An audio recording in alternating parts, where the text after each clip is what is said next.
Les premiers souvenirs que j'ai en maître d'hôtel, c'était sur Monaco. Dans un événement caritatif à Monaco, il y avait le prince. Téléphone interdit, pas le droit de prendre de photos, pas le droit de parler de l'événement. 1 heure de boulot, c'était environ 100 rollers. Parce qu'on a fait des services de plus de 24 heures d'affilée. Et c'est là que je me suis dit, effectivement, mon BTS transport, faut bien qu'il me serve à quelque chose au bout d'un moment. Dans la même journée, j'ai traversé 5 pays. 24 heures de route non-stop. Chargé à Venise pour aller livrer à Paris. Et là, ça peut être pour livrer un sac à main. Là, c'est du Hermès, du Louis Vuitton. Et Lyon-Marseille, normalement, il faut 3 heures à peu près. J'ai dû le faire en chiffre d'affaires hors taxe. Entre 1000 euros de chiffre. Dans les transports que j'ai fait des transports de matériel médical pour les chirurgiens. Au début, c'est les équipes qui appellent, mais le chirurgien a toujours ton numéro. Dites-moi quel est le nom de la prochaine sortie. Et il y a une escorte policière qui va venir. Il m'a dit, on va se mettre à vitesse de croisière à 210. Et là, t'as un motard devant, un motard derrière. Avant de démarrer cet épisode, petit rappel, le podcast que vous allez écouter a été enregistré ici chez 360 Prod, c'est une société dont je suis le fondateur. Et si vous aussi vous voulez lancer votre podcast, tourner une formation en ligne ou créer du contenu court ou long dans des conditions pro, vous avez un lien en description de l'épisode pour réserver votre session. Et en termes de tarifs, on commence à 99 € de l'heure, TVA comprise. On prépare tout avant votre arrivée, vous enregistrez et vous repartez avec vos vidéos, vos audios et un pré-montage complet. Et évidemment, on peut vous accompagner à 100% en prenant en charge le montage, les formats courts, les miniatures et votre charte graphique. Sur ce, n'hésitez pas à faire un tour sur notre site internet et moi je vous souhaite un bon épisode. Bonjour tout le monde, aujourd'hui on reçoit Lucas Vérac, il est transporteur pour plusieurs clients en Europe, il fait plusieurs milliers de kilomètres par mois, il va en Espagne, en Italie, en France, partout en France aussi, dans le nord, dans le sud. Il va nous raconter ce qu'il a vu de plus fou, ce qu'il a transporté de plus fou, son quotidien, combien ça coûte aussi, son chiffre d'affaires, les charges qu'il a. Dans sa jeunesse, il a été aussi majordome, maître d'hôtel, il va nous raconter les choses qu'il a vues, les choses qu'il a fait de plus fou. Installez-vous confortablement et c'est parti pour l'épisode avec Lucas Vérac. Ça va Lucas ? Ça va et toi, la forme ? Bienvenue au studio. Très beau studio, très sympa. Merci beaucoup. Bien installé, bien accueilli. Avant toute chose, Lucas, donc j'ai dit que tu étais transporteur, etc. Mais qui es-tu vraiment ? Où est-ce que tu es né ? Quel âge as-tu ? C'est quoi vraiment la définition que tu as de ton métier actuel ? Et pourquoi pas tes passions ? Depuis combien de temps ça fait ? Depuis combien de temps tu es transporteur, etc. Dis-nous tout. Je m'appelle Lucas Vérac et effectivement, j'ai 28 ans. Je suis transporteur, effectivement, mais à l'image de Jason Statham, du transport de marchandises, pas du transport de personnes. Ouais. Ça m'arrive aussi de temps à autre, mais 90% de l'activité, c'est du transport de marchandises. La marchandise, des colis urgents. Ouais, c'est ça. Qui doivent être, c'est pas des semi-remorques que tu travailles pas. Non, c'est que du petit produit sur du véhicule léger. Okay. On ira jusqu'au trafic pour 1 ou 2 palettes, mais c'est très rare. Paradoxalement, ce qui est le plus urgent, c'est souvent ce qui est de plus petit. Ouais. Donc, c'est on est sur du petit produit. Donc ça, c'est pour la partie transport. Donc, qui est, comme tu l'as dit tout à l'heure, en France et en Europe. Ça peut être dans le monde également aussi. Dans le monde ? Dans le monde, ouais. T'as déjà quitté l'Europe J'ai déjà quitté l'Europe, ouais. J'ai déjà fait l'Afrique du Nord, notamment. Donc c'est le monde proche, mais c'est le monde quand même. Parce qu'après, plus on va loin, plus il y a de l'administratif et tout ça, c'est compliqué. Ouais. Mais c'est réalisable sans souci. Incroyable. Après, quel âge j'ai 28 ans, je sais pas si je l'ai dit précédemment. Si. Ouais, ton parcours scolaire peut-être. Mon parcours scolaire, donc je suis né à Annecy, tu me demandais, dans le 74. J'y suis né, j'ai grandi un petit peu, j'ai grandi aussi sur Marseille, sur Nice, sur Cannes, sur Saint-Tropez, sur Monaco. Donc je me suis un petit peu baladé. Donc mon parcours scolaire, j'ai fait un bac logistique, un bac comptabilité finance. Que t'as eu ? Évidemment. Pas du tout. Que j'ai pas eu. Ensuite, je me suis dirigé sur un BTS logistique et transport. Parce qu'au moment du bac, enfin à l'issue du bac, je ne savais pas vraiment vers quoi m'orienter. J'avais des passions, j'étais en sport-études foot. Parce que le foot est ma passion numéro 1. J'ai joué au plus haut niveau chez les jeunes à l'époque. Ligue 1 des jeunes, on va dire ça comme ça. Ok. Ça s'appelle pas comme ça, mais... C'était dans quel club ? À Annecy. Annecy, ok. Ouais. Donc là, c'était sympa, le FC Annecy, qui est actuellement là, les adultes, ceux de notre génération, sont en Ligue 2. Ouais. Donc, bon niveau quand même. C'est pas mal, ouais. À l'époque, c'était déjà en Ligue 2 ou non, c'était plus bas moi, quand j'y étais en jeune, c'était en national, donc l'équivalent de la Ligue 3, on va dire, ça. Pour simplifier. Ok, donc, moi, j'étais surtout dans le gardien. Et pourquoi t'as arrêté ? J'ai arrêté quand j'ai quitté la région. Parce qu'après, changer de région, arriver dans une nouvelle région où tu connais personne, s'inscrire avec des nouveaux joueurs, ça aurait été peut-être une super expérience. Mais j'avais pas l'envie. Et puis, je commençais à rentrer aussi dans le monde du travail. Donc, c'était dur d'allier les deux. Donc BTS que tu as eu aussi? Évidemment. Absolument pas non plus. Aussi. Ouais, bah, je suis allé dans le transport parce que je savais pas du tout quoi faire. Moi, j'étais vraiment focus sport, foot, copain, en gros. Et je savais pas du tout quoi faire de la finance, de la communication, du marketing, tout ça. Ça m'a jamais plus emballé. Et mes potes, principalement, allaient dans le secteur logistique et transport. Donc, ce qui n'est pas, ce qui est pas forcément une bonne chose.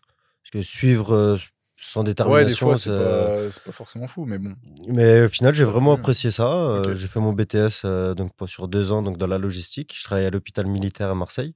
Je m'occupais de la logistique de l'hôpital. Donc là, ça m'a fait découvrir le milieu donc, de la logistique, le milieu médical, le milieu militaire. Ah ouais. Donc franchement, c'était super intéressant. C'était un bon mix de tout ça, ouais. Ouais, franchement, j'ai bien apprécié, c'était cool. Et après, donc là, tu expliques que tu as fait un BTS transport, etc. Tu as quitté la région. Sauf que, si j'avance un petit peu dans le temps, tu as été majordome et maître d'hôtel. Donc, tu as quitté le transport assez rapidement, en fait. C'est ça. Bah, en fait, j'ai fait mon BTS logistique et transport sur 2 ans, que j'ai obtenu, on va dire ça. ce qui n'est toujours pas vrai. Et à l'issue de mon BTS, je suis revenu dans la région d'Annecy. Et en fait, j'ai pas travaillé dans le transport à l'issue. J'ai travaillé directement dans la restauration. Par simplicité? Par défaut? Non, par simplicité. Je m'étais inscrit dans une boîte d'intérim pour commencer à travailler avant de démarcher des futurs employeurs. Et la boîte d'intérim m'a proposé une mission dans le service. Donc, s'il y a des gens du coin qui connaissent un peu le Palace de Menton à Annecy, un très bel établissement, 5 étoiles, sur le bord du lac, cadre paradisiaque. Et je suis allé là-bas pour aider sur un mariage. Enfin, pour offrir mes services pour le mariage de serveur. Donc, et puis là, je suis vraiment tombé amoureux de la profession. Un beau cadre, un mariage, un des meilleurs événements possibles à faire. Franchement, une bonne équipe, tout. Et je suis tombé dedans comme ça, alors que j'y connaissais absolument rien du tout. Et du coup, la suite, après, tu es descendu sur la Côte d'Azur. Tu nous raconteras ça après. Moi, je voulais savoir aussi, avant de rentrer, là, on écoute du podcast. Tu fais beaucoup de routes. Toi, est-ce que c'est quoi ton rapport au podcast, à la création de contenu? Parce que nous, tu vois, 360 Prod, on a une boîte qui accompagnons les entreprises, les entrepreneurs, les sportifs, les artistes, peu importe, à créer du contenu. Aujourd'hui, tout le monde écoute du contenu, mais toi tu consommes du podcast, du contenu un peu? Oui, bah, comme tu as dit, justement, maintenant, je suis dans le transport. Et là, je fais environ 30 000 km par mois. Donc, je passe en moyenne 15 heures par jour dans la voiture. Ah ouais, putain. Donc, j'écoute beaucoup de musique. Mais au bout d'un moment, la musique, c'est chiant. Pendant 10-12 heures d'affilée. Forcément. On a fait tous les artistes, on a fait tous les albums. Donc, j'écoute pas mal de podcasts. Que ce soit en podcast ou en vidéo, notamment sur YouTube. Parce qu'avec la voiture, je peux regarder les vidéos en même temps. Mais c'est surtout pour écouter. Et pourquoi tu écoutes du podcast? Tu t'instruis, ça t'aide, ça te fait découvrir le monde, etc. T'as bien résumé. Ça te fait passer le temps? Bah, alors, en premier, c'est parce que ça me fait passer le temps. C'était la première des choses de pourquoi je me suis mis à en écouter. 15 heures sur la route. Bah ouais, et puis les podcasts, en général, ça dure 1 heure ou plus, en fonction de... Donc, ça occupe bien, déjà. Et puis au début, pour passer le temps. Et puis après, au fur et à mesure des différents podcasts, des différents invités, des différents thèmes, j'en écoute sur le foot. Donc là, c'est pour mon plaisir, parce que j'aime le foot. Donc peu importe ce qui s'y dit, j'apprécie. La passion. Avant tout. Et puis après, ça peut être sur tout et n'importe quoi, sur des astronautes, n'importe quoi. En fait, n'importe quel profil. N'importe quel profil. Ça va te faire découvrir le monde d'une autre manière. C'est ça. Et puis c'est intéressant de découvrir les gens, leur profession. Il y en a, ça peut être sur le business aussi, sur l'entrepreneuriat, etc. Inspirant. Ça peut être inspirant, c'est ça, avec des différents parcours. Ok, trop bien. Donc, et du coup, toi qui consommes beaucoup, je vais transmettre quoi du coup dans ce podcast pour essayer de faire un petit peu différent et... Alors j'en consomme beaucoup. Moi, en étant de ce côté-là, c'est ta première fois? C'est ma première fois, Aïe. Donc, il faut bien une première fois à tout. Il faut une première fois à tout. Alors après, je sais pas Je compte sur tes talents pour aiguiller un peu et pour me donner des idées d'anecdotes à raconter Évidemment. ou d'histoires à raconter. On a ce qu'il faut.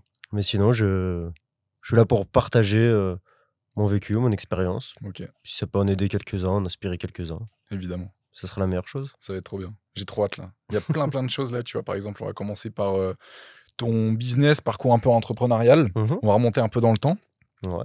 Donc, avec tout ce que tu as fait à Annecy, après quand tu es descendu sur la Côte d'Azur, etc. Mhm. Et puis ensuite, on partira sur le transport. Mhm. Sur la partie transport, là, il y a des trucs croustillants, j'imagine, que tu as à nous raconter. Il peut y avoir On va parler argent aussi. Ouais. Combien ça coûte exactement? Tu nous dis 30 000 km par mois, j'imagine que ça doit chiffrer aussi derrière. Ça fait quelques sous. C'est Ouais, le but, ouais. en tout cas. Et puis après, on continuera derrière. On va avoir un bel épisode, je pense. Ouais, j'espère. Donc, pour remonter un petit peu dans le temps, comme on l'a dit, avant de devenir transporteur, avec un véhicule léger, de colis urgents, etc., Mhm. tu as une vie totalement différente. Tu étais majordome ou maître d'hôtel dans des restaurants étoilés aussi. Ouais, tout à fait. Est-ce que tu peux nous parler de cette période grossièrement? Donc, tu nous as déjà parlé que tu étais sur Annecy. Comment tu avais découvert ce métier de maître d'hôtel, Mhm. serveur? Et puis aussi, comment tu es descendu sur la Côte d'Azur, quoi, finalement? Donc j'ai découvert ça, ce métier-là de service au Palace de Menton. À la base, pour une mission d'intérim d'une journée. J'y suis resté pendant 2 ans. Ok. Attends, en gros, tu as fait la journée J'ai fait la journée. et après, ils t'ont dit tu restes. Exactement. Ils m'ont dit, est-ce que ça t'intéresse un contrat? On va te faire découvrir un petit peu toutes les facettes. On va t'apprendre le métier. Et ben, j'y suis resté 2 ans. Incroyable. Et après, je me suis Putain. fait débaucher par l'Imperial Palace à Annecy. Donc, qui est l'autre, lui, c'est un 4 ou 5, je sais plus. Mais qui est quasiment le plus prestigieux d'Annecy que tout le monde connaît. Centre des congrès, casino, restaurant, etc. Mhm. Donc, très bel établissement aussi. C'est le seul qu'on voit quasiment. Ouais, celui qui est au L'autre, bord c'est du quoi? lac. C'est le Palace de Menton? L'autre, c'est le Palace de Menton, mais il est à Menton-Saint-Bernard. Il est, Il est pas à Annecy. Non, bah, t'as le lac Mais tu vois, d'Annecy. moi, ça me dit rien. Bah, t'as le lac d'Annecy au bout, t'as l'Imperial Palace, donc Ouais. à Annecy, tout le monde passe devant. Ouais. Et après, c'est quand tu fais le bord du lac, Ok, t'as le Palace de Menton, qui d'accord. est dans on va dire un endroit un petit peu plus reculé parce qu'on n'est pas dans Annecy. On est au bord du lac encore? Ouais, t'es Ok. sur le lac. T'es un inculte. Là, t'es sur le lac, il y a une Ouais. arrivée pour les clients. Les Ok. clients peuvent arriver en bateau. D'accord. Il y a la plage, il y a la piscine. Ok. Et puis le restaurant surplombe le lac. Donc quand tu manges dans le restaurant, t'as l'impression d'être au-dessus du lac. Ouais, putain, stylé. On mettra des photos pour toutes illustrer. les personnes qui regardent pas forcément et qui ont jamais eu la chance d'y aller comme moi, ou pour qui ont juste pas les thunes, Ouais, tout simplement. Mais un ok. petit budget. Et après, du coup, la Côte d'Azur, comment c'est arrivé? Parce T'es descendu que- à Marseille, c'est ça? Ouais, c'est ça, parce que je suis amoureux du Sud, amoureux de Marseille, amoureux de l'OM. Du coup, je me suis dit, c'est le moment d'y aller. Et, Ouais, t'étais jeune, tu t'es dit, vas-y, j'ai quelques sous et tout, j'ai la chance de pouvoir aller bosser un peu où je veux parce que Ouais, c'est y en a ça. partout du service. Bah, c'est la facilité, ça, c'est dans Ouais. différents domaines, c'est pas forcément le cas. Mais dans le service, tu vas n'importe où, tu peux travailler n'importe c'est ça. où. Il y a tout le monde qui recrute tout le temps. Mhm. Donc je suis descendu comme ça. Je suis arrivé où en premier? Je suis arrivé sur le Cap d'Antibes, il me semble, je crois, au départ. Et là, bah, j'ai continué. J'ai fait que des 5 étoiles, des palaces ou des 5 étoiles. Parce que pourquoi? Toujours en tant que serveur? Toujours, bah, Simple serveur? non, parce que j'ai fait 2 ans au Palace de Menton. Ensuite, j'ai fait 1 an et demi à l'Imperial Palace. Ok. Donc, au fur et à mesure, j'ai un peu gravi les échelons. Ouais. Et quand j'ai quitté donc Annecy, je suis arrivé en tant que. Alors, ça dépendait des établissements qui sont plus ou moins Ouais, ok. hype. Et donc, j'étais soit en premier serveur. Donc, en gros, tu es le chef des serveurs, le chef du service. Et ensuite, en tant que maître d'hôtel, là, c'est toi qui chapeautes Ok. tout ce qui se passe dans le restaurant. Ouais, parce qu'en fait, quand tu arrives dans un établissement, en fonction de sa notoriété, en fonction ça. de ses étoiles, j'imagine, etc., du prix que les clients payent, etc., tu as différents niveaux, en fait, c'est ça. Bah, Même, tu peux être maître d'hôtel dans je sais pas s'il y en a dans les brasseries, tu vois, mais dans un si, truc, dans les brasseries, si, dans une brasserie, c'est le même principe. mais hein. tu arrives dans un 5 étoiles, là, tu es serveur basique, quoi, finalement. Ouais, bah, ça va être plus dur de te faire accepter de te faire prendre tout de suite en Mm. tant que maître d'hôtel Faire tes si tu preuves. n'as pas eu d'expérience dans ce type d'établissement Ok. à l'avance. Ouais, faut faire tes preuves, quoi, au Ouais, début. parce que c'est. Alors, j'aime pas trop dire ça parce que tous les clients doivent être traités de la même manière. Que tu reçoives Zidane ou que tu reçoives Monsieur et tout le monde. Mm. Et là, il attend et il mérite le même service. C'est pas parce que quelqu'un est connu, parce que c'est une personnalité que tu dois mieux le traiter. Et ouais. Mais après, effectivement, plus tu arrives dans des établissements haut de gamme, plus le client va payer cher, plus tout ça. Donc, il faut Évidemment, ouais, il faut un service qui qui est aille adapté. avec. Donc, et Ok, et ensuite, après ça, du coup, t'es arrivé Côte d'Azur. donc Côte d'Azur, j'ai fait Cap d'Antibes, j'ai fait 3-4 restaurants Déjà différents. juste pour donner une idée, ça paye combien? À l'époque, hein, parce que du coup, c'était quoi? C'était il y a 7-8 ans? C'était il y a 8-9 ans, ouais, 8 ans, un truc comme ça. Ça paye combien quand t'es serveur? Quand t'es serveur, t'es un peu plus que le SMIC. On était en net, on doit être à un truc de 1006, 1007, quelque chose comme ça. Tu comptes beaucoup sur les pourboires, du coup? Ouais. Bah, c'est ce En qui France, fait. ça va? T'arrives à vivre quand même avec des pourboires et tout? Ou c'est... Ça se passe Alors, comment dans un établissement? Genre, il y a un pot commun, c'est divisé par les serveurs? Ou c'est vraiment, ils te laissent, je passe un billet de 5 sur la table, tu prends et puis... bah, en fait, tant pis. il y a différents. Il y a le pot commun. Au moment de payer, quand tu passes à la caisse, t'as le pot commun. Ouais. Et là, c'est un pot qui est partagé entre le service, donc les serveurs, maîtres d'hôtel, les personnes présentes dans le restaurant, et qui est Tous, partagé avec la cuisine. tous aussi. le même pourcentage? Ou les maîtres d'hôtel, ils ont plus? Non, les c'est plongeurs, partagé ils ont moins? équitablement. Ok. Mais sauf que là, c'était. Alors, en tout cas, là où j'ai travaillé moi, Ouais. pas forcément partout pareil. Mais le pot commun, c'était 60% pour la cuisine et 40% pour la salle. Pour ça. Donc, la salle, Ok. c'est ceux qui sont en salle Ah ouais, dans le parce que restaurant. quand tu mets un pourboire, t'as l'impression que ça va être que pour la salle, en fait, finalement. Bah oui, et justement, en tout cas, dans les établissements que j'ai fait, c'était un petit plus pour la cuisine. Parce que la cuisine, sans eux, évidemment, tu fais rien, les Bah clients ne ouais, sont pas là. évidemment. Mais les cuisiniers ne voient jamais les clients. Donc, ils peuvent pas avoir de pourboire C'est autre vrai. que ça. C'est vrai. Donc, c'était pour ça qu'ils étaient un peu plus mis en avant dans Ok. ce sens-là. Donc, tu as soit le pot commun qui est partagé comme ça. En salle et en cuisine, tout le monde touche pareil. Il n'y a pas de tel chef de cuisine, tu vas toucher plus Hmm. que le chef de partie. Ouais, peu importe. Tout le monde touche pareil. En salle, pareil aussi. Et après, tu peux avoir du pourboire individuel. Donc là, c'est le client qui te donne vraiment. Qui te dans le le donne premier vraiment. Parce qu'il y a des clients même qui préfèrent, entre guillemets, te le donner à toi directement. Parce que c'est toi qui t'es occupé d'eux pendant Voilà. toute la soirée, qui a mis la bonne ambiance, qui a raconté peut-être 2-3 conneries, 2-3 blagues, qui a fait passer une bonne soirée. Parce que t'as le repas, c'est une chose, Ouais, mais t'as tout le show qui se passe à évidemment. côté en Ouais, plus. surtout dans des 5 étoiles, etc. Ouais, c'est T'as des important. clients, des fois, qui t'ont fait comprendre qu'ils voulaient pas être emmerdés ou. Ah oui, Oui, ça reste il y en a discret. plus ou moins discrets, il y en a pas discrets du Ouais. tout. Il y en a, ils kiffent, grand sourire et tout. Ouais, quand tu bah, fais le show, tu fais des blagues, tu les tacles un peu des fois, non?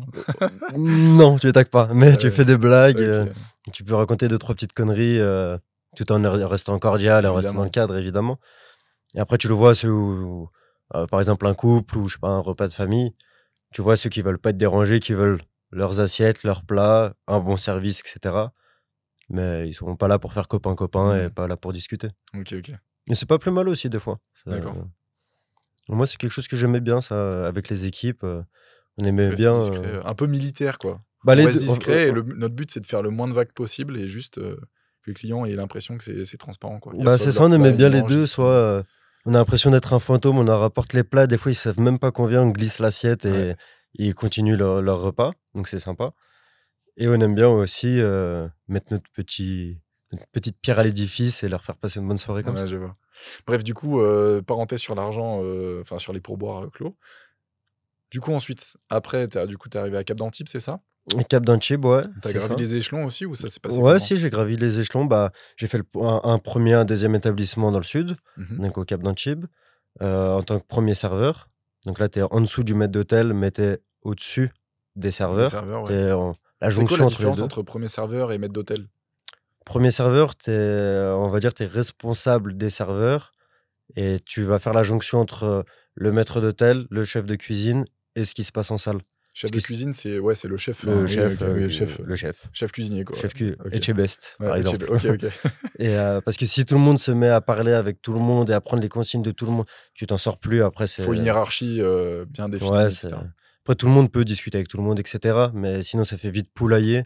Si le chef donne une consigne à lui, puis il la redonne à lui, plus. Non, on Ils n'a ont pas de un temps à perdre. interlocuteur. Ouais, c'est c'est fait. ça. Et donc, le premier serveur, tu vas être un petit peu au-dessus des serveurs et tu vas servir à les chapeauter un petit peu eux. Ouais, tu vas leur passer les messages, tu vas dire, voilà, fais gaffe, il y a un truc, telle Les table co- a besoin de ça, machin. C'est ça. Mm. Et le maître d'hôtel, lui, c'est celui qui chapeaute vraiment tout ce qui se passe dans le restaurant. Ah, ok. Donc, C'est le c'est- boss. c'est la tour de contrôle. Ok. On va dire qu'il fera pas forcément du service, il va pas forcément apporter les plats. Il va voir ce qui se passe et ensuite il va manager, etc. C'est ça, exactement. D'accord, ok.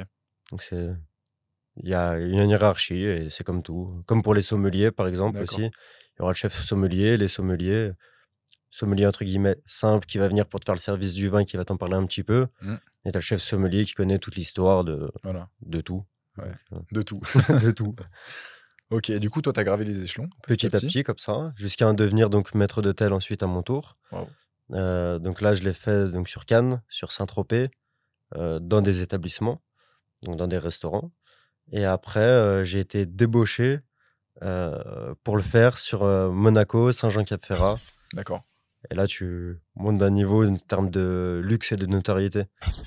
Et c'est pas mal. Ouais, c'est pas mal, j'imagine. T'as déjà eu, je sais pas, une anecdote qui t'est restée en tête en tant que maître d'hôtel, je sais pas, ton premier jour, ça s'est bien passé ou c'était...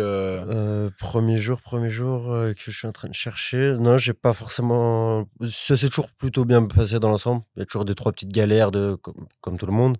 Mais dans l'ensemble, c'est toujours bien passé. Les premiers souvenirs que j'ai en maître d'hôtel, c'était sur Monaco. Dans un Maître d'hôtel événement. à Monaco déjà, putain. Dans un événement Ouais. caritatif à Monaco où il y avait le prince. Et c'était qu'avec des personnalités, parce que c'était Caritatif, ouais, c'est pour... le but. C'est un gala de charité, quoi. C'est exactement ça. Ok. Donc là, c'était qu'avec des personnes. Tu peux dire c'était quoi comme gala ou... Je pourrais, mais je m'en souviens plus. Ah merde. C'était en quelle année? Là, on est en 2025, ça doit faire 6 ans en arrêt. 2018 peut-être. Ok. 2018, 2019, quelque chose comme ça. Mais je sais que c'est. Je me rappelle pas du nom du gala, mais je sais que c'était au profit des enfants malades. D'accord. Donc ça devait être pour une association certainement très connue, je m'en rappelle plus. Mais là, c'était sympa. Et c'est là aussi où tu vois la discrétion de ce domaine-là. Téléphone interdit, pas le droit de prendre de photos, pas le droit de parler de l'événement, pas le Pas de droit de dire que journaliste, tu vas j'imagine. Si, mais que trier sur le volet Ok. exprès pour faire 2-3 clichés pour la presse, etc. Mais Ah ouais, pas de téléphone, rien. Ok. rien. Mais- Mais, Pas pour les invités, j'imagine. non, les invités, eux, Oui, ils ok. font leur vie. Mais pour le côté personnel,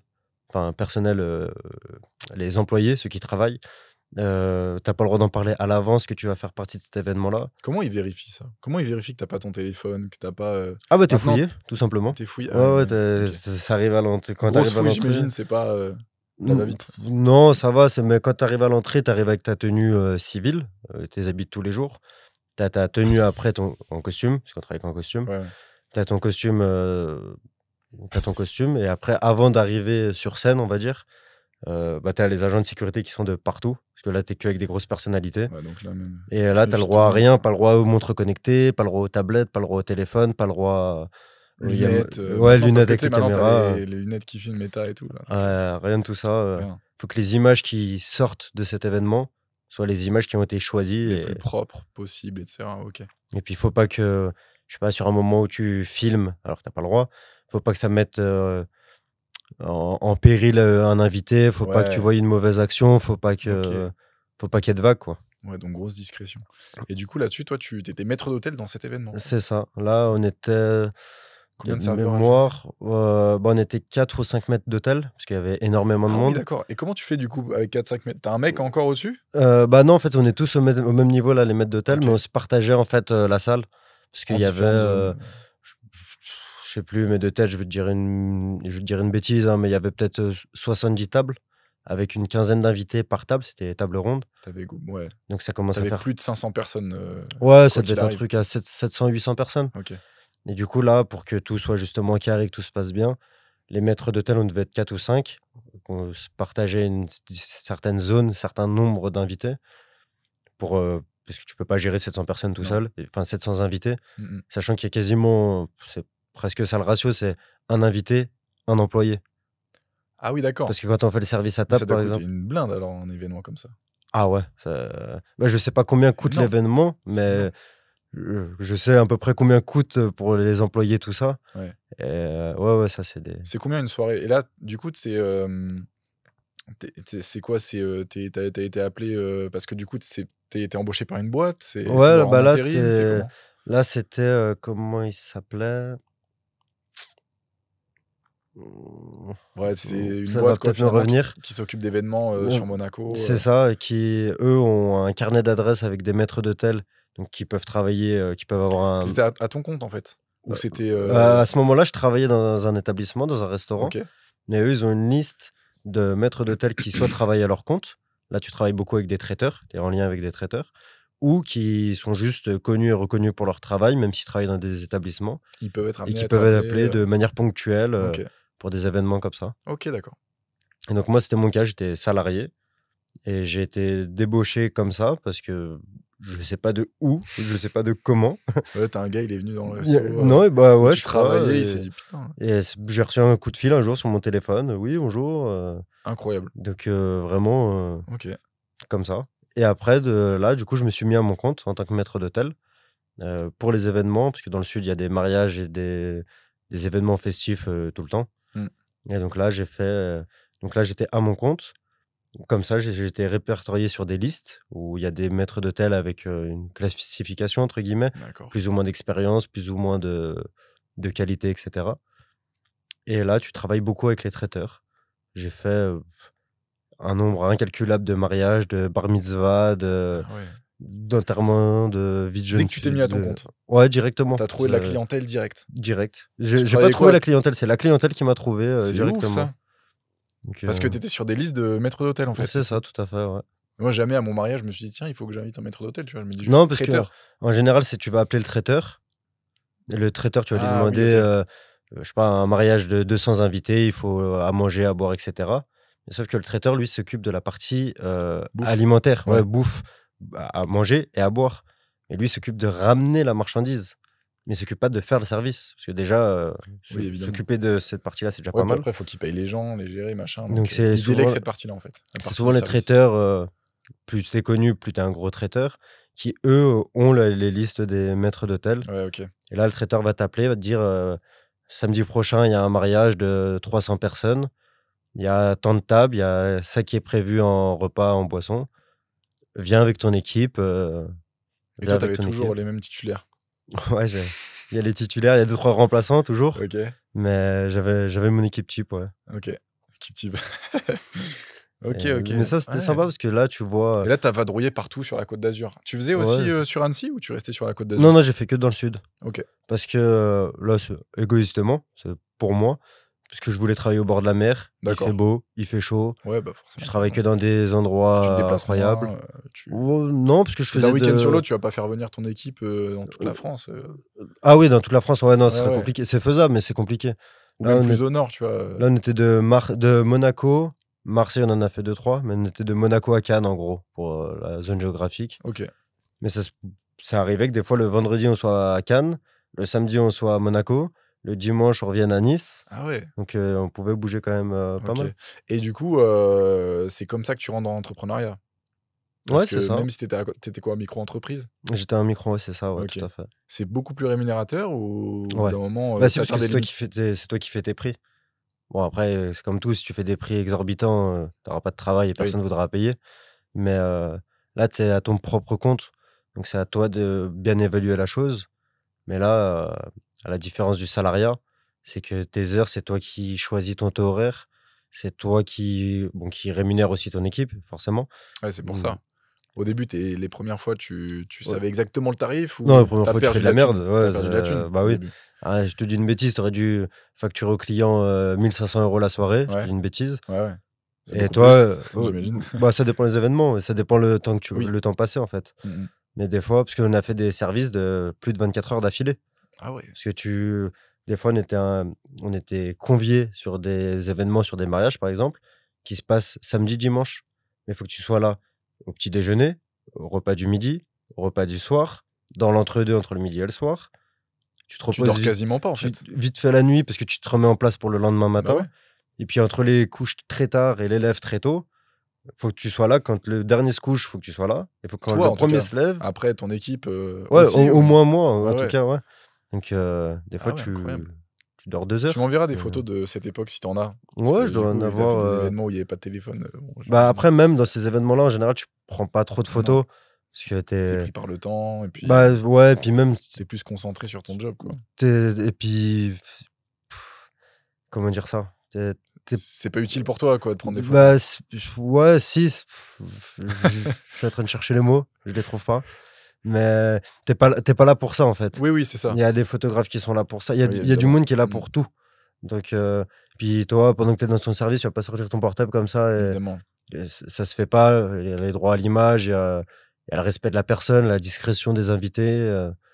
C'est quelque chose qui se fait pas spécialement. Alors après, j'ai 2-3 photos Ouais, de ton équipe, de toi. de moi, de l'équipe. On a travaillé dans des châteaux, dans des lieux incroyables. Donc j'ai pris 2-3 photos en amont avant que les invités arrivent, tout ça. Ouais, Donc tout ça. j'en ai quelques-unes. Mais c'est Ok. surtout dans la tête. Pour donner une idée aux gens, c'est combien t'appelles enfin, ça dépend du nombre de personnel, j'imagine, etc. Mais là, tu parlais de 24 heures. Tu factures combien des Bah, limites c'est ça. debout pendant plus de 24 heures? Bah, c'est difficile à dire parce que comme tu l'as dit, ça dépend du lieu, ça dépend du nombre d'invités, ça dépend des prestations que tu vas effectuer. Donc il n'y avait pas vraiment de chiffres, de chiffres basiques, on va dire. Mais pour moi, personnellement, 1 heure de boulot, c'était environ entre, pour donner une fourchette, on va dire entre 100 et 250 € l'heure.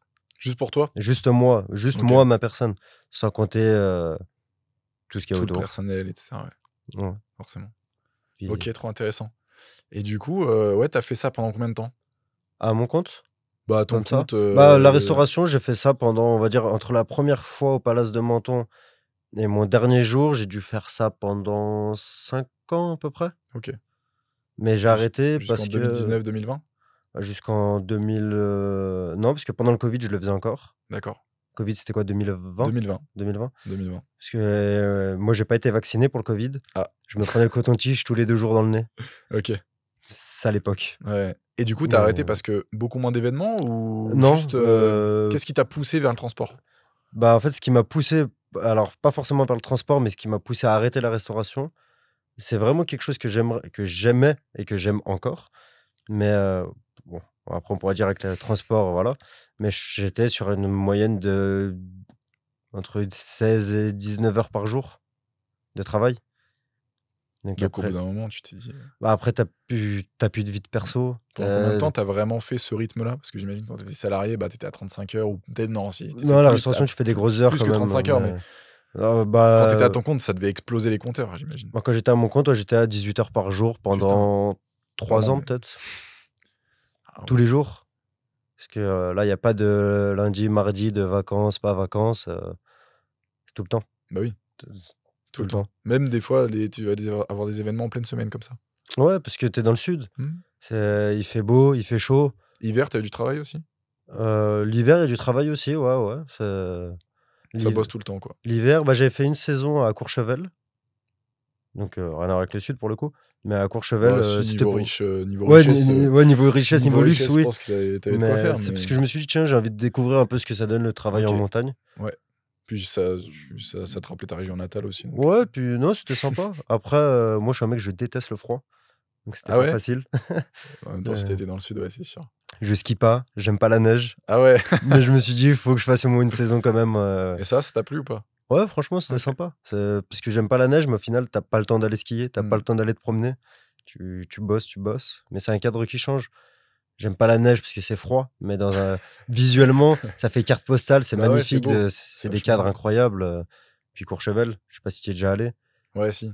Courchevel en C'est hiver, beau aussi, en ouais, pleine c'est période, incroyable. c'est magnifique. Ouais, l'ambiance, c'est magnifique. Ouais, puis quand tu arrives sur les périodes de Noël, tout ça, ça fait la magie de Noël. Mm. Tu Ouais, vois c'est vrai. tu vois les familles, tu vois les couples, ça fait C'est plaisir beau, de bah ouais, participer à cet évidemment. événement-là. Évidemment, ouais, je vois.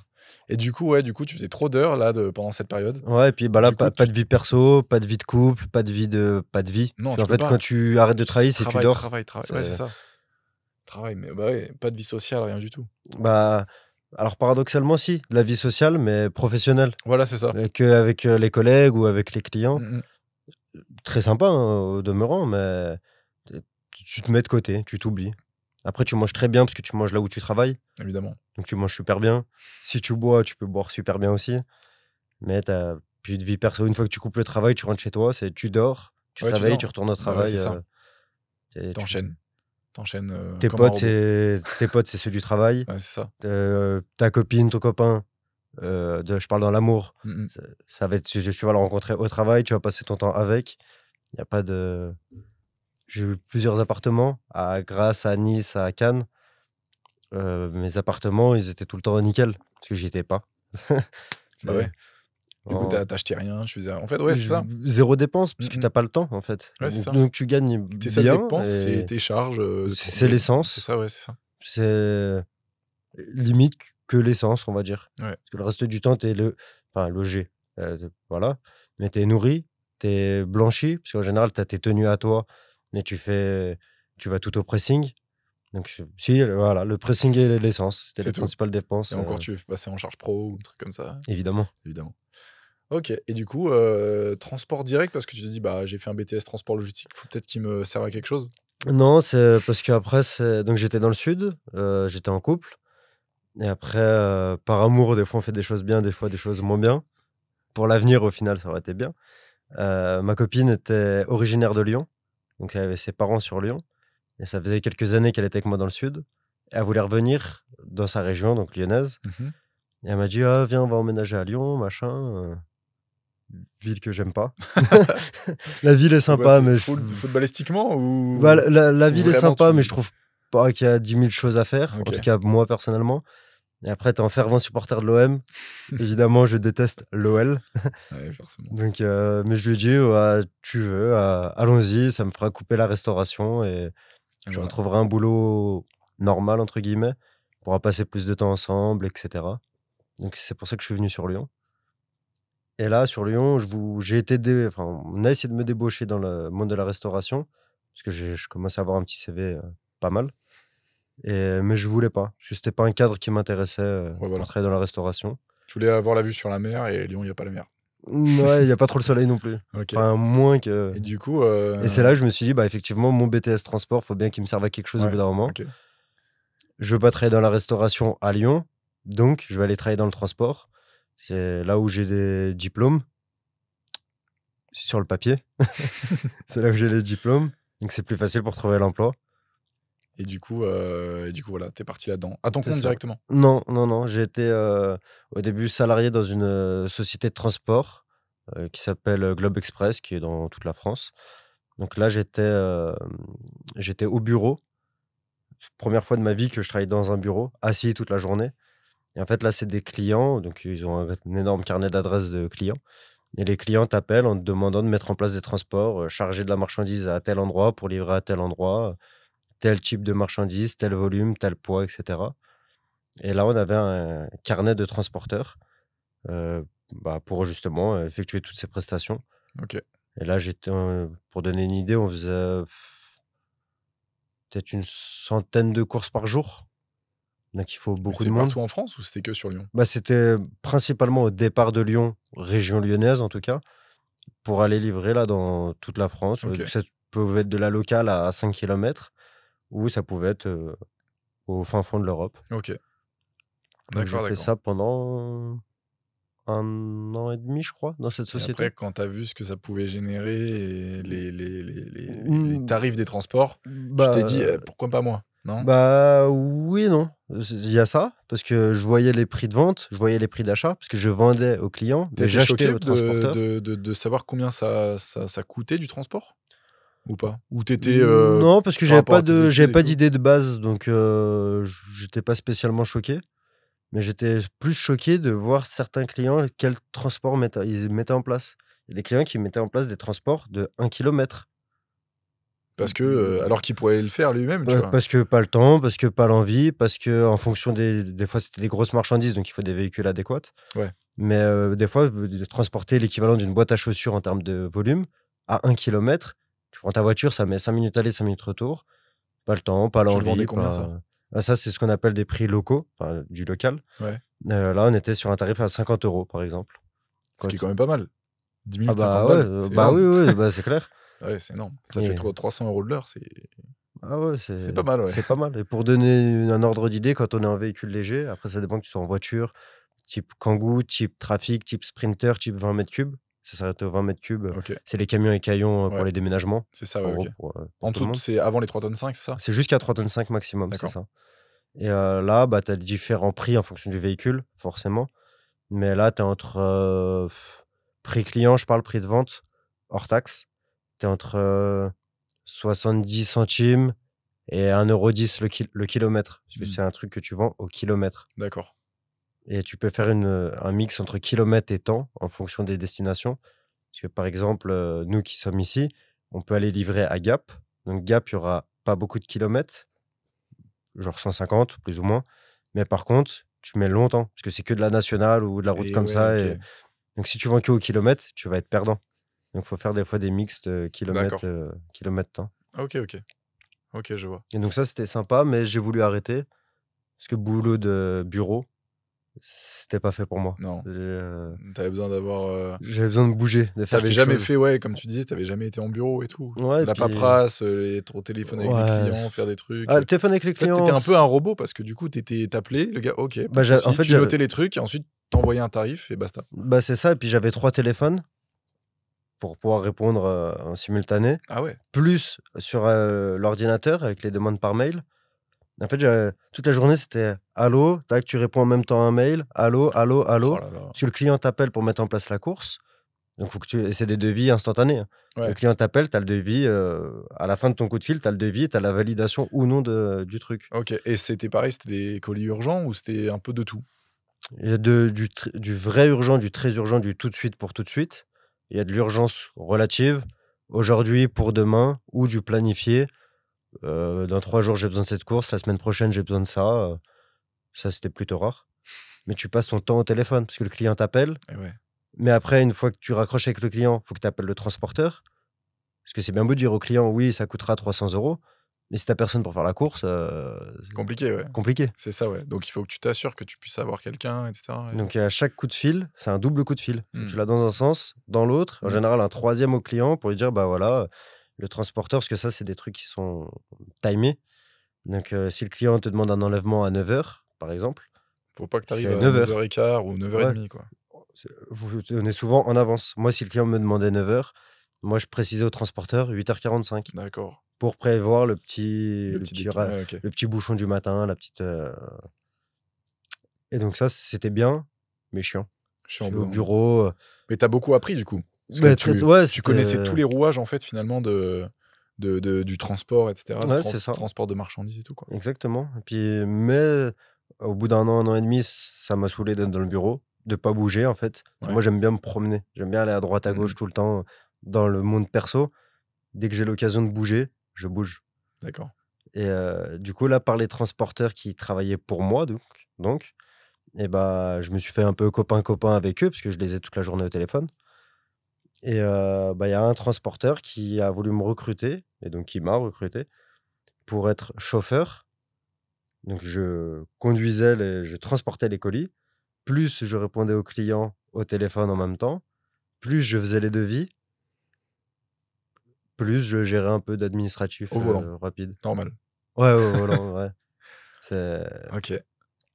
interdit d'utiliser son téléphone au volant, Évidemment. évidemment. Mais tu faisais de tête, je pense. Ouais, on va dire ça. Ok. Mais non, c'était quelque chose que j'aimais parce que j'étais dans la voiture, donc je me promenais. Ouais. Enfin, je me promenais, façon de Tu parler, répondais mais aux clients, tu faisais les je- devis, t'étais au téléphone avec... c'est ça. Et j'ai fait ça. On peut lui faire de la pub parce que c'est toujours une bonne personne. C'est une boîte locale aussi, sur Lyon ou... Sur Lyon, il est basé sur l'île d'Abo. Je sais pas si tu connais, Ouais. Bourgoin-Jallieu. Mhm. Mais donc qui travaille au départ de Lyon et qui livre de partout. La société Taxi Coursier, elle s'appelle. D'accord. Facile à retenir le nom. Taxi coursier. Parce que nous, Et c'était du transport urgent, là, pour le coup. que du transport urgent. Ok. Nous, quand on appelle ça planifié, c'est quand tu le sais 24 heures à l'avance. C'est presque Ok. un miracle déjà. Ouais, d'accord. Et donc j'ai travaillé avec lui pendant une petite année, je crois. Et après, je me suis dit, bah, en fait, tout ce que je fais là, je pourrais le faire pour moi. Ouais. Parce que j'étais très bien payé. Là, je faisais une 50aine d'heures par semaine. Mais j'étais entre 3 et 4 000 € par mois, net, en tant que salarié. Alors que tu savais combien... Ah oui, c'est moi qui faisais les prix. ouais, C'est moi ça. qui faisais les prix aux clients. Tu savais combien ça engrangeait de chiffre d'affaires, etc. Combien t'étais rentable, etc. Ouais, c'est Même ça. si 3 000, 4 000 € par mois aujourd'hui, En tant que salarié. c'est beaucoup, tu vois, c'est énorme. C'est énorme. Après, pour 50 heures par semaine, voilà, c'est le prix à payer, hein, finalement. Ouais, mais je faisais 50 heures parce que j'aimais ça aussi. Oui, évidemment. Mais après, je me suis dit, mais en fait, là, je gère tout. Parce que je gère les chauffeurs, parce qu'il y avait des chauffeurs qui travaillaient avec Tu fais moi. quoi, mon patron? Je gère... Si, parce qu'ils travaillaient aussi. Non, Ouais, bah oui, j'imagine. Mais je gère les chauffeurs, je gère les clients, je gère de la facturation, je roule aussi. Je me suis dit, en fait, je peux faire tout ça pour moi Ouais. directement. Et donc, bah, je me suis lancé, j'ai ouvert ma société, donc VPTC, pour faire le petit jeu de mots avec VTC. Et le Voilà. P? Et Et le P? le P, c'est familial. D'accord. Ok, ok. C'est dans la famille. Ok, ok. Mais donc après, je me suis dit, bah tiens, je vais me lancer, je vais me faire ma société. En ayant travaillé donc dans la première société Globe Express, ensuite avec donc Taxi Coursier, j'avais déjà un réseau de clientèle. Les clients me connaissaient, je les connaissais parce que je les avais toute la journée au téléphone. Ça, Donc, ils ont bien pris tes... ouais, je lui ai demandé. Ah, d'accord. Ouais, j'ai demandé parce que moi, Ça, c'est bien, ça. je pars toujours du principe qu'il faut être honnête et droit dans le travail ou Évidemment. même dans la vie de tous les Mhm. jours. Tu le fais à l'envers, ça va passer pour un petit temps, ça te finira toujours pas te retomber dessus et c'est pas Ouais, et cool puis tout même, je simplement, crois quoi. que d'un point de vue juridique, c'est pas totalement... Ça dépend les clauses de ton contrat. Ouais, c'est ça. Il y a la clause de confidentialité, de non-concurrence. Ça Mm. dépend si tu en as une ou pas. Ça dépend ce qui est précisé ou pas dedans. Et moi, je lui ai dit, bah là, je crée ma société. Je lui ai dit clairement. Je lui ai dit, bah, avec 2-3 clients avec qui je m'entendais le mieux, est-ce que je peux leur annoncer que j'ouvre ma société? Est-ce que si jamais ils veulent travailler avec moi directement, est-ce que ça te dérange? Et lui, ça faisait, je sais pas, peut-être 15 ans qu'il était déjà dans le transport. Je me dis, non, en fait, Mm. si ça peut t'aider à te La lancer. plupart des entrepreneurs, de toute façon, moi, par exemple, je sais pas, j'ai recruté un gars dans ma société. Mhm. Et c'est hyper simple, en plus, de se mettre à mon compte, enfin, à son compte dans mon domaine. Tu vois, t'as une caméra, t'as un PC, c'est bon, tu peux devenir monteur vidéo, vidéaste et tout. T'as une voiture, tu peux conduire. Évidemment, c'est ça. Donc, moi, en tant qu'entrepreneur, je pousserai toujours n'importe qui, tu vois, à devenir entrepreneur. Même si le gars, il est trop bon dans ma société et tout, je lui demanderai pourquoi, etc. Évidemment, tu vois, je pense qu'il a essayé de te retenir aussi, non? Peut-être? Ouais, il a essayé de me retenir parce que Si t'es un bon je gars, veux pas me etc. jeter des fleurs, mais voilà, il savait qu'il Mm, perdait un bon élément et que bah, soit il fallait qu'il le fasse lui, soit qu'il trouve quelqu'un d'autre. C'est pas forcément Ouais, puis il évident. s'est dit à tout moment, ça va faire venir encore plus de clients. Peut-être qu'il va ramener des clients, peut-être qu'on va continuer à bosser un peu ensemble. Il va me ramener des courses et inversement aussi. Donc, Ouais, bah, c'est... puis lui, entrepreneur, si ça faisait plus de 15 ans qu'il était entrepreneur, il s'est dit, vas-y, Et c'est puis, normal. faut s'aider dans la vie. Mm, mm. Quand ça se passe bien avec quelqu'un, même quand ça se passe pas bien, mais surtout quand ça se passe bien, faut s'aider, faut se donner les tips, faut se donner les contacts. Ouais. Parce que je parle pour mes connaissances, c'est comme ça que ça marche en fait dans le monde professionnel. Mm, mm. Je m'entends bien avec toi, tu vas pouvoir me donner le contact de je sais pas quelle personne. Grâce à ce contact, il va avoir un autre contact, et c'est comme ça que tu vas te développer petit à petit. Ouais, c'est ça. C'est comme ça que tu vas augmenter ton carnet d'adresses. Mm, mm. C'est comme ça que tu vas grossir, que tu vas gagner ta vie et travailler. Tu fais combien de kilomètres par an en moyenne? Bah, 30 000 par mois. 30 Donc 000 par mois? 300 000, C'est énorme. 360 000 à peu près. 360 000? Bah ouais, Mais c'est vrai, parce que tu m'avais dit que t'as le Ford Puma le plus kilométré de France, c'est ça? ouais, c'est ça. D'Europe même, non? D'Europe, je sais pas, mais de France en tout cas, ouais. Là, le Ok. Ford Puma que j'ai là, c'est un Ford Puma que là, j'ai acheté l'année dernière, mais qui date de 2021, Ok. 2022, 2021, je crois, novembre 2021. Et je l'ai acheté, il avait 15 000 km. Et je l'ai acheté en 2024, en août Ok. 2024. Ouais, ok. 15 000 Donc à l'heure où on km. enregistre, il y a 12 mois, quoi. Ouais, bah, c'est ça. Je l'ai acheté à 15 000 km, 15, ouais, à peu près. Là, aujourd'hui, parce que je l'ai conduisait tout à l'heure, 181 000. 180 000. Ouais. Ok. Ouais, donc Sachant tu l'as que mis je roule genre pas qu'avec ce véhicule-là. 160 000 kilomètres en un Ouais, an. dans ce véhicule-là. Ouais, Mais ouais. je roule aussi en Kangoo, je roule en trafic, ok. je fais des courses en avion, je fais des courses en train, je fais des courses en bateau, Oui, donc les 360 000 kilomètres, tu les fais, quoi. large. Incroyable. Mais avec un seul véhicule, là, pour dire, en un an, j'ai fait 100 000 km sur un seul véhicule. Sachant que hier, je suis parti livrer en avion. J'étais à Toulouse à 8 h le matin. À 11 h, j'étais à Palma de Majorque. Ouais. À 14 h, tu m'as récupéré à Ouais, l'aéroport. c'est ça, je t'ai rendu un petit service. Mais c'est fou, tu dois avoir des fois des moments. D'ailleurs, ouais, vas-y, on va partir là-dessus. Mais c'est quoi, genre, le plus gros trajet, genre, je sais pas, sur. Imaginons, c'est quoi le maximum de pays que t'aies fait, genre, sur 48 heures, un truc comme ça? C'est quoi les plus gros trajets, Sur genre. 48 heures, je sais pas, mais sur Est-ce que t'as idée, là, genre, dans l'année ou dans les derniers mois qui oh, sont bah, passés là, c'était il y a pas très longtemps, là, il y a peut-être 1 ou 2 mois en arrière. Dans la même journée, j'ai traversé 5 pays. Ok. Dans la Vas-y, même journée. c'était quoi le trajet? Donc, je suis parti d'ici, donc de chez nous, de la région Grenoble-Chambéry, Ok. donc France, du coup, pour commencer. J'ai traversé la Suisse, en diagonale, donc la Suisse. Après, je suis passé par l'Autriche, je suis passé par l'Allemagne, j'ai fini au Luxembourg. Ok. Donc, dans la même journée, dans les mêmes 24 heures, j'ai fait 5 pays. Après, Incroyable. je suis revenu du Luxembourg. Et ouais. Faut Oui, bah oui, revenir. forcément. Et là, il y a 2 semaines en arrière, j'étais en Suède. Et je suis rentré de Suède. Donc pareil, tu as traversé tous les pays, Bah, tu Danemark. traverses la Suède, traverses le Danemark, tu arrives au nord de l'Allemagne, tu Ouais. traverses toute l'Allemagne, tu traverses la Suisse et tu reviens ici. Ah oui, ouais, tu passes pas par la Belgique, ouais, évidemment. Non, ouais, Ok. et là, c'est sympa aussi parce que bah, tu vois, le plus de pays en 24 heures, donc c'est 5. Mais la plus grande distance que j'ai parcourue en 24 heures, Ouais, c'est quoi? bah 24 heures. 24 heures de route non-stop. C'est vrai? Ouais. Bah, des pauses, j'imagine, des fois. Non, bah quand Bah, je suis pour le rentré de plein. Suède, bah là, c'est quand j'ai fait Suède-Grenoble. Ouais. Le GPS annonce 23 heures de route exactement quand tu pars, Wow. 2200 km de mémoire. T'es parti d'où, du coup? Oslo? Stockholm. Stockholm. Oslo, c'est en Norvège. Ouais. Donc non, j'y suis pas passé. J'y suis déjà allé, mais c'était pas le même jour. Stockholm. Ah Et ouais. là, j'ai fait Stockholm, tu traverses toute la Suède jusqu'au sud. Une fois que tu as traversé la Suède, tu passes par un pont avec un nom impossible à répéter. J'imagine, c'est la Suède. Et c'est un des plus beaux ponts d'Europe qui traverse en fait de la Suède au Danemark. Tu commences, tu passes au-dessus de l'eau et tu finis dans un tunnel. Ah ouais, je crois que j'ai déjà vu des images de ce Oh, pont-là. il y en a pas mal qui tournent sur internet, mais c'est bon, bah, je peux pas dire c'est magnifique parce que c'était de nuit, mais donc je voyais rien. Ouais. Mais c'est impressionnant parce que tu commences le pont, tu es en Suède, tu passes le tunnel, tu es au Danemark. Incroyable. Après, tu arrives au Danemark, tu traverses tout le Danemark. Et là, tu prends un bateau. Donc, si j'ai fait une pause de 45 minutes. Ouais. Mais t'as même pas dormi, en fait, rien.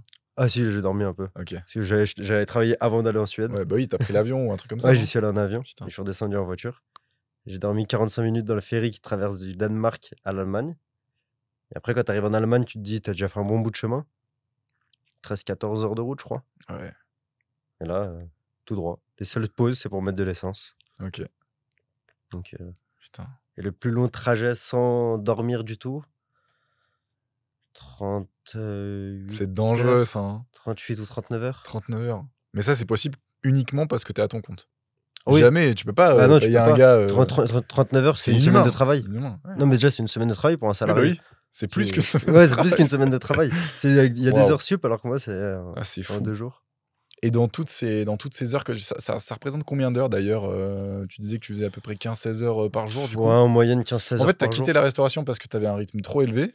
Parce que j'avais pas de vie perso et pas de Voilà, vie de c'est ça. couple. Et actuellement J'ai une petite vie de perso, Ok, mais j'ai pas de vie de couple. ok. Donc là, je me focalise. Après, c'est différent. Là, enfin, elle était un petit peu aussi dans la restauration, mais là, je suis vraiment à mon compte. Il n'y a pas que moi qui dépend de ma société aussi. J'ai des neveux, j'ai ma sœur, j'ai ma mère. Il y a une famille qui se construit autour, évidemment. C'est ça. J'ai pas ma famille perso, j'ai pas ma femme et mes enfants, mais ma société contribue pour tout le monde. Ouais, évidemment. Donc, Parce que t'es associé avec ton frère. Ouais. Avec mon ton beau-frère. beau-frère. Non, parce que pour ta défense, tout le monde pense que c'est mon frère, parce Oui. qu'il a le même nom de famille que moi, pour la petite histoire. Il s'appelle Julien Vérac, je m'appelle Lucas Vérac, et tout le monde pense que soit on est frères, soit on est mariés, Ouais. parce qu'on a le même nom. Et non, c'est juste qu'il s'est marié à ma sœur et qu'il a pris le nom de famille de ma D'accord. sœur. Ok. Et souvent, les gens font l'amalgame du coup. Non, moi je suis pas là, c'est juste que je suis con, c'est pour ça. Et ouais, donc ça représente combien d'heures environ Bah, je en travaille 7 jours sur 7, 24 heures sur 24. Ok. Alors, tu dors hein, plus qu'avant, j'imagine. Mais ouais. Tout est relatif. Ok, tout est relatif. Là, par exemple, on tourne en gros vers les 18-19 heures. La nuit dernière, j'ai dormi 3 heures. Et là, aujourd'hui, je suis sur une journée de 14 heures ou 15 heures aujourd'hui. Et hier, j'ai fait une journée de 20 heures, quelque chose comme ça. Ah ouais. Donc, En fait, il y a des journées où tu vas absolument pas travailler, des journées où tu vas. non, travailler je de connais ouf. pas les journées où je travaille. Ah ouais, ok. Souvent aussi, le dimanche, il y a moins de travail. D'accord. Pas forcément pas, mais moins. Le dimanche, je vais peut-être faire juste une petite course à Milan, 4 heures aller, 4 heures retour. Ouais, une petite course, quoi. Une journée de travail Comme tout le classique monde, pour ouais. les gens, mais pour moi, c'est l'apéro. Ok. Et du coup, avec tous ces kilomètres, toutes ces heures, etc., toutes ces années que tu as fait du transport, Mhm. est-ce que tu as des choses à nous partager, genre les trucs les plus fous que tu as pu voir, que tu as pu transporter sur la route, tu vois, n'importe quoi. Là, tu Ouais. nous parlais du pont, par exemple, entre Ça, c'était sympa, ouais. la Suède et le Danemark. Ouais. Il y a des trucs comme ça que tu as vu Bah, déjà, j'ai fait tous les de plus pays fou d'Europe en Wow. volant, je veux dire au volant. J'ai Tous fait, Union Européenne ou Europe le continent tous, non, il y en a forcément 2-3 que j'ai pas fait, mais Espagne, Italie, Portugal, Belgique, Luxembourg, Pays-Bas, Pays de l'Est et tout, t'as fait ou c'est là où Danemark, t'as. Norvège, Suède, Roumanie, Bosnie, Autriche, Croatie. Croatie. Non, en vacances, mais pas Ah, boulot. quoi. Mais le pays de l'Est, j'ai fait. Je suis allé jusqu'à la frontière de l'Ukraine. Je suis allé. En roulant. Ouais. Ah, c'est dingue. Là, j'ai pas tous les Pour pays du colis de. urgent. Ouais. Là, c'est des vraies urgences pour le coup. Ouais. C'est des transports qui coûtent cher aussi. C'est quoi, genre là, que t'as été. Bah. Que t'avais été livré? Tu le sais des fois quand- ou tu le sais si- quand ce que tu livres ou pas? Bah, je le sais par rapport aux clients. Parce que je travaille par exemple avec Chronotruck, Iveco. Voilà, tu te Donc doutes que c'est des là, pièces c'est que auto. des pièces de poids lourd. Ça, je Mhm. sais que c'est des pièces poids lourds, des pièces automobiles. Après, qu'est-ce qu'il y a dans le colis? Est-ce que c'est un rétroviseur? Est-ce que c'est une pièce de moteur et tout? J'en sais rien. Mais je sais que c'est de la pièce auto. Je travaille avec Hermès, avec Louis Vuitton. Je sais pas forcément. Des fois, si, parce que c'est des hautes valeurs de marchandises. Donc, des fois, je sais ce que c'est. Parce qu'il y a de la valeur qui est déclarée. Mais ça peut être des sacs à main, ça peut être du tissu, ça peut être enfin, de la matière première pour préparer la marchandise, ou Ouais. ça peut être la marchandise en soi. Ok. J'ai fait souvent du Venise-Paris, au départ de Grenoble, hein. Chargé à Venise pour aller livrer à Paris, d'affilée, parce que c'est urgent. Et là, ça peut être pour livrer un sac à main. Wow. Là, c'est du Hermès, du Louis Vuitton, c'est les usines de fabrication en Italie. Tu les apportes à Paris au siège pour le nouveau sac à main qui va sortir la saison prochaine. Moi, je le vois pas, ça, moi, j'attends dans la voiture. Et eux, ah bah non, il est un peu trop bleu, ah, il est un peu trop grand, un peu trop gros, un peu trop ce que tu veux, ou pas assez ce que tu veux. Tu récupères le sac à main, tu le ramènes directement en Italie. Eux, en attendant, ils communiquent par mail, par téléphone. Enfin, Ah ouais, parce qu'ils voient les échanges. Et c'est mieux qu'une vue 3D ou un appel vidéo à la con entre les deux équipes, quoi. et puis là, c'est du concret. Ah Ils ont ouais. le produit, ils le Bah oui, c'est touchent ça, ouais. vraiment. Et le plus rapide, c'est toi. Bah ouais. Et puis, parce qu'ils appellent à 8h le matin. Par exemple, les Parisiens appellent Ouais. les Italiens à 8h le matin. Bah, la nouvelle collection, le sac à main bleu, j'en sais rien. Mhm. Je dis au hasard. Ouais. Et plutôt qu'avoir des photos, tu te rends pas forcément compte. Bah là, ils savent que dans 15h, ils auront le sac à Ouais, main puis dans leurs mains. vu les budgets, c'est du très très haut de gamme. Oui. Et Ils font appel à puis, toi, quoi. eux, leurs marchandises coûtent bien plus cher que le transport. Puis, vu que c'est un sac à main, il n'y en aura pas qu'un seul, ou il va Évidemment. coûter extrêmement cher. Mais ça Et va puis être quand pour une tu vois, ça fait production. vachement de bénéfices, toutes ces marques de luxe, etc. Donc, Ouais, c'est ça ça. permet de faire du transport comme ça. Bah, C'est ça le haut de gamme, en fait, finalement. bah, ça, C'est le haut de gamme. c'est le haut de gamme. Eux, ils me disent clairement qu'ils s'en foutent du prix du transport. Eux, ce qui leur intéresse, Ah ouais. c'est. Ouais. Bon, après, je les allume pas pour autant, c'est pas le but. C'est pas. T'as des tarifs, etc. Ouais, et puis normal. si c'est pour gagner beaucoup sur une course, mais ne plus les avoir derrière, ça sert à rien. Vaut mieux être un prix normal, puis avoir ce client dans ton carnet d'adresses qui t'appellera régulièrement. Mm. Mais je te dis une connerie, moi, sur un produit qui va coûter peut-être 50 000 euros, payer 1000, 2000, 3000, 4000 euros de transport, ils C'est s'en que dalle. foutent. Ouais, c'est. Parce qu'ils en vendent un, ils rentabilisent la course, quoi. Oui, et puis ils vont en vendre Beaucoup plus qu'un. À Donc, travers le monde, etc., évidemment. Après, Renault Truck, c'est pour des poids lourds qui sont en panne, par exemple, Renault Truck Iveco. Dans l'assistance de ces poids lourds-là, ils doivent être dépannés. Ils ont un délai, je vais dire une bêtise, mais ça doit être genre dans les 5-6 heures, ils doivent être dépannés, les poids lourds. Ouais. Parce qu'un poids lourd en panne coûte extrêmement cher. Donc là, c'est pareil, c'est la pièce. Les usines Renault sont à Lyon, à Vénissieux, à Turin notamment, ou en Belgique. C'est les 3 plus gros centres Renault Truck et Iveco. Et bah là, en fait, ils t'appellent. Si la pièce elle est disponible dans l'usine de Turin et que le camion est en panne à Madrid, tu vas faire Turin-Madrid. Ok. Si elle est à Lyon, tu vas faire Lyon-Madrid. Si elle est en Belgique, tu vas faire Belgique-Madrid. Waouh. Et du coup, des fois, est-ce qu'il y a des transports, des fois, tu t'es posé des questions sur le contenu des colis? Avec Genre, je te dis une connerie, mais tu vas te faire remonter, je sais pas, il y a un gars qui va te proposer, enfin, une entreprise qui va te proposer une course. Tu sais que ça peut un peu puer parce que le lieu de livraison ou alors le lieu de chargement, c'est un peu bizarre, etc. par C'est pas rapport au vraiment. contenu de la marchandise, tu parles? Ouais, c'est ça. Alors, non, pas spécialement, parce que c'est des clients professionnels et moi, j'ai pas 50 000 clients. J'ai une petite dizaine de clients à peu près. Ah ouais, c'est tout. Ouais, Ah, je mais qui pensais que appellent tous les jours. t'en aurais beaucoup plus, quoi. Non, non, je dois en avoir une dizaine, mais c'est des clients qui, en tout cas à mon sens, sont assez prestigieux.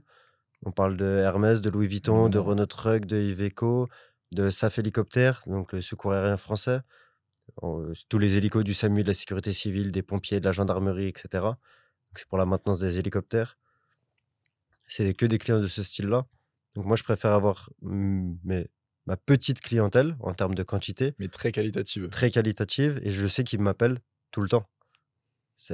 D'accord. Je sais que si demain j'ai rien de prévu, je sais que mon réveil va être à 8 h parce que je sais que entre 8 et 9, il y a le premier qui va appeler. Et tous les jours. Évidemment, ouais. Et je préfère Oui, avoir. parce qu'après, ça reste des personnes dans des bureaux qui t'appellent pendant les heures de boulot, j'imagine. Ou alors, t'as le patron à 20h ou 23h qui va t'appeler. 75% du travail sera en heure ouvrable, on va dire. Tu t'es déjà fait 7h, réveiller 19h. un moment, je sais pas, à 4h du mat. Ah oui, souvent. Oh, Ah ouais. Surtout Renault Truck, j'imagine, si t'as des Bah, lourds en panne en pleine nuit ou des trucs comme ça. C'est ça, ce que j'allais dire souvent.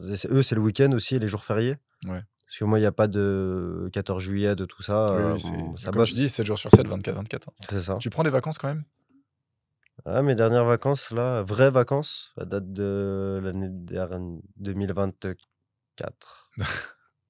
Bah, j'espère, hein. 2024. Parce que Attends, on est en là, 2025? on est en 2025. Ouais, donc cette année, j'en ai pas pris. Bah, c'était en janvier 2024. Tout le mois de janvier 2024. Janvier 2024? Ouais. Ok. Je suis parti le 2 Et quand c'est comme ça, tu 2 préviens tes janvier. clients, tu fais comment pour partir en vacances? Ça te fait du bien quand même ou t'es en mode à regarder ton tel tout le temps au cas où il y a une course? Alors, je le regarde pas forcément le tel, mais il sonne tout le temps. Là, pendant qu'on fait l'interview, il est en silencieux. Mais, mais là, c'est possible qu'il y ait un appel et que le client me dise il me faut un véhicule là maintenant pour charger tout de suite, pour livrer tout de suite à tel endroit. Mais quand On je suis en pourrait faire vacances. une journée avec toi Oh, en ouais. vidéo? Ouais, oui, on peut. Allez, Après, c'est pas forcément passionnant tout le temps parce que. faut tomber sur le bon jour, quoi. Ouais, voilà, parce qu'après, C'est beaucoup de la route, quoi. bah, Parce que, ok, tu fais du Venise, c'est que de Paris, la c'est route. Louis Vuitton, etc. T'as un sac à 50 000 dans le coffre. Ouais, mais une fois que les 2-3 clients ont fait leur commande, Ouais. ont passé les appels, ont Après, eu leurs urgences. t'as combien d'heures de route jusqu'à Venise-Paris? Tu fais 12 heures de route? Bah, 13, pour 14 la heures? Venise, de mémoire, je crois que on est sur un 13 heures de route. Ouais. Mais il faut déjà aller à Venise. Oui. Après, tu refais Venise pour revenir en France. Tu refais tes 13 heures, en gros, dans le sens retour. Et après, tu remontes à Paris, à peu près 6 heures.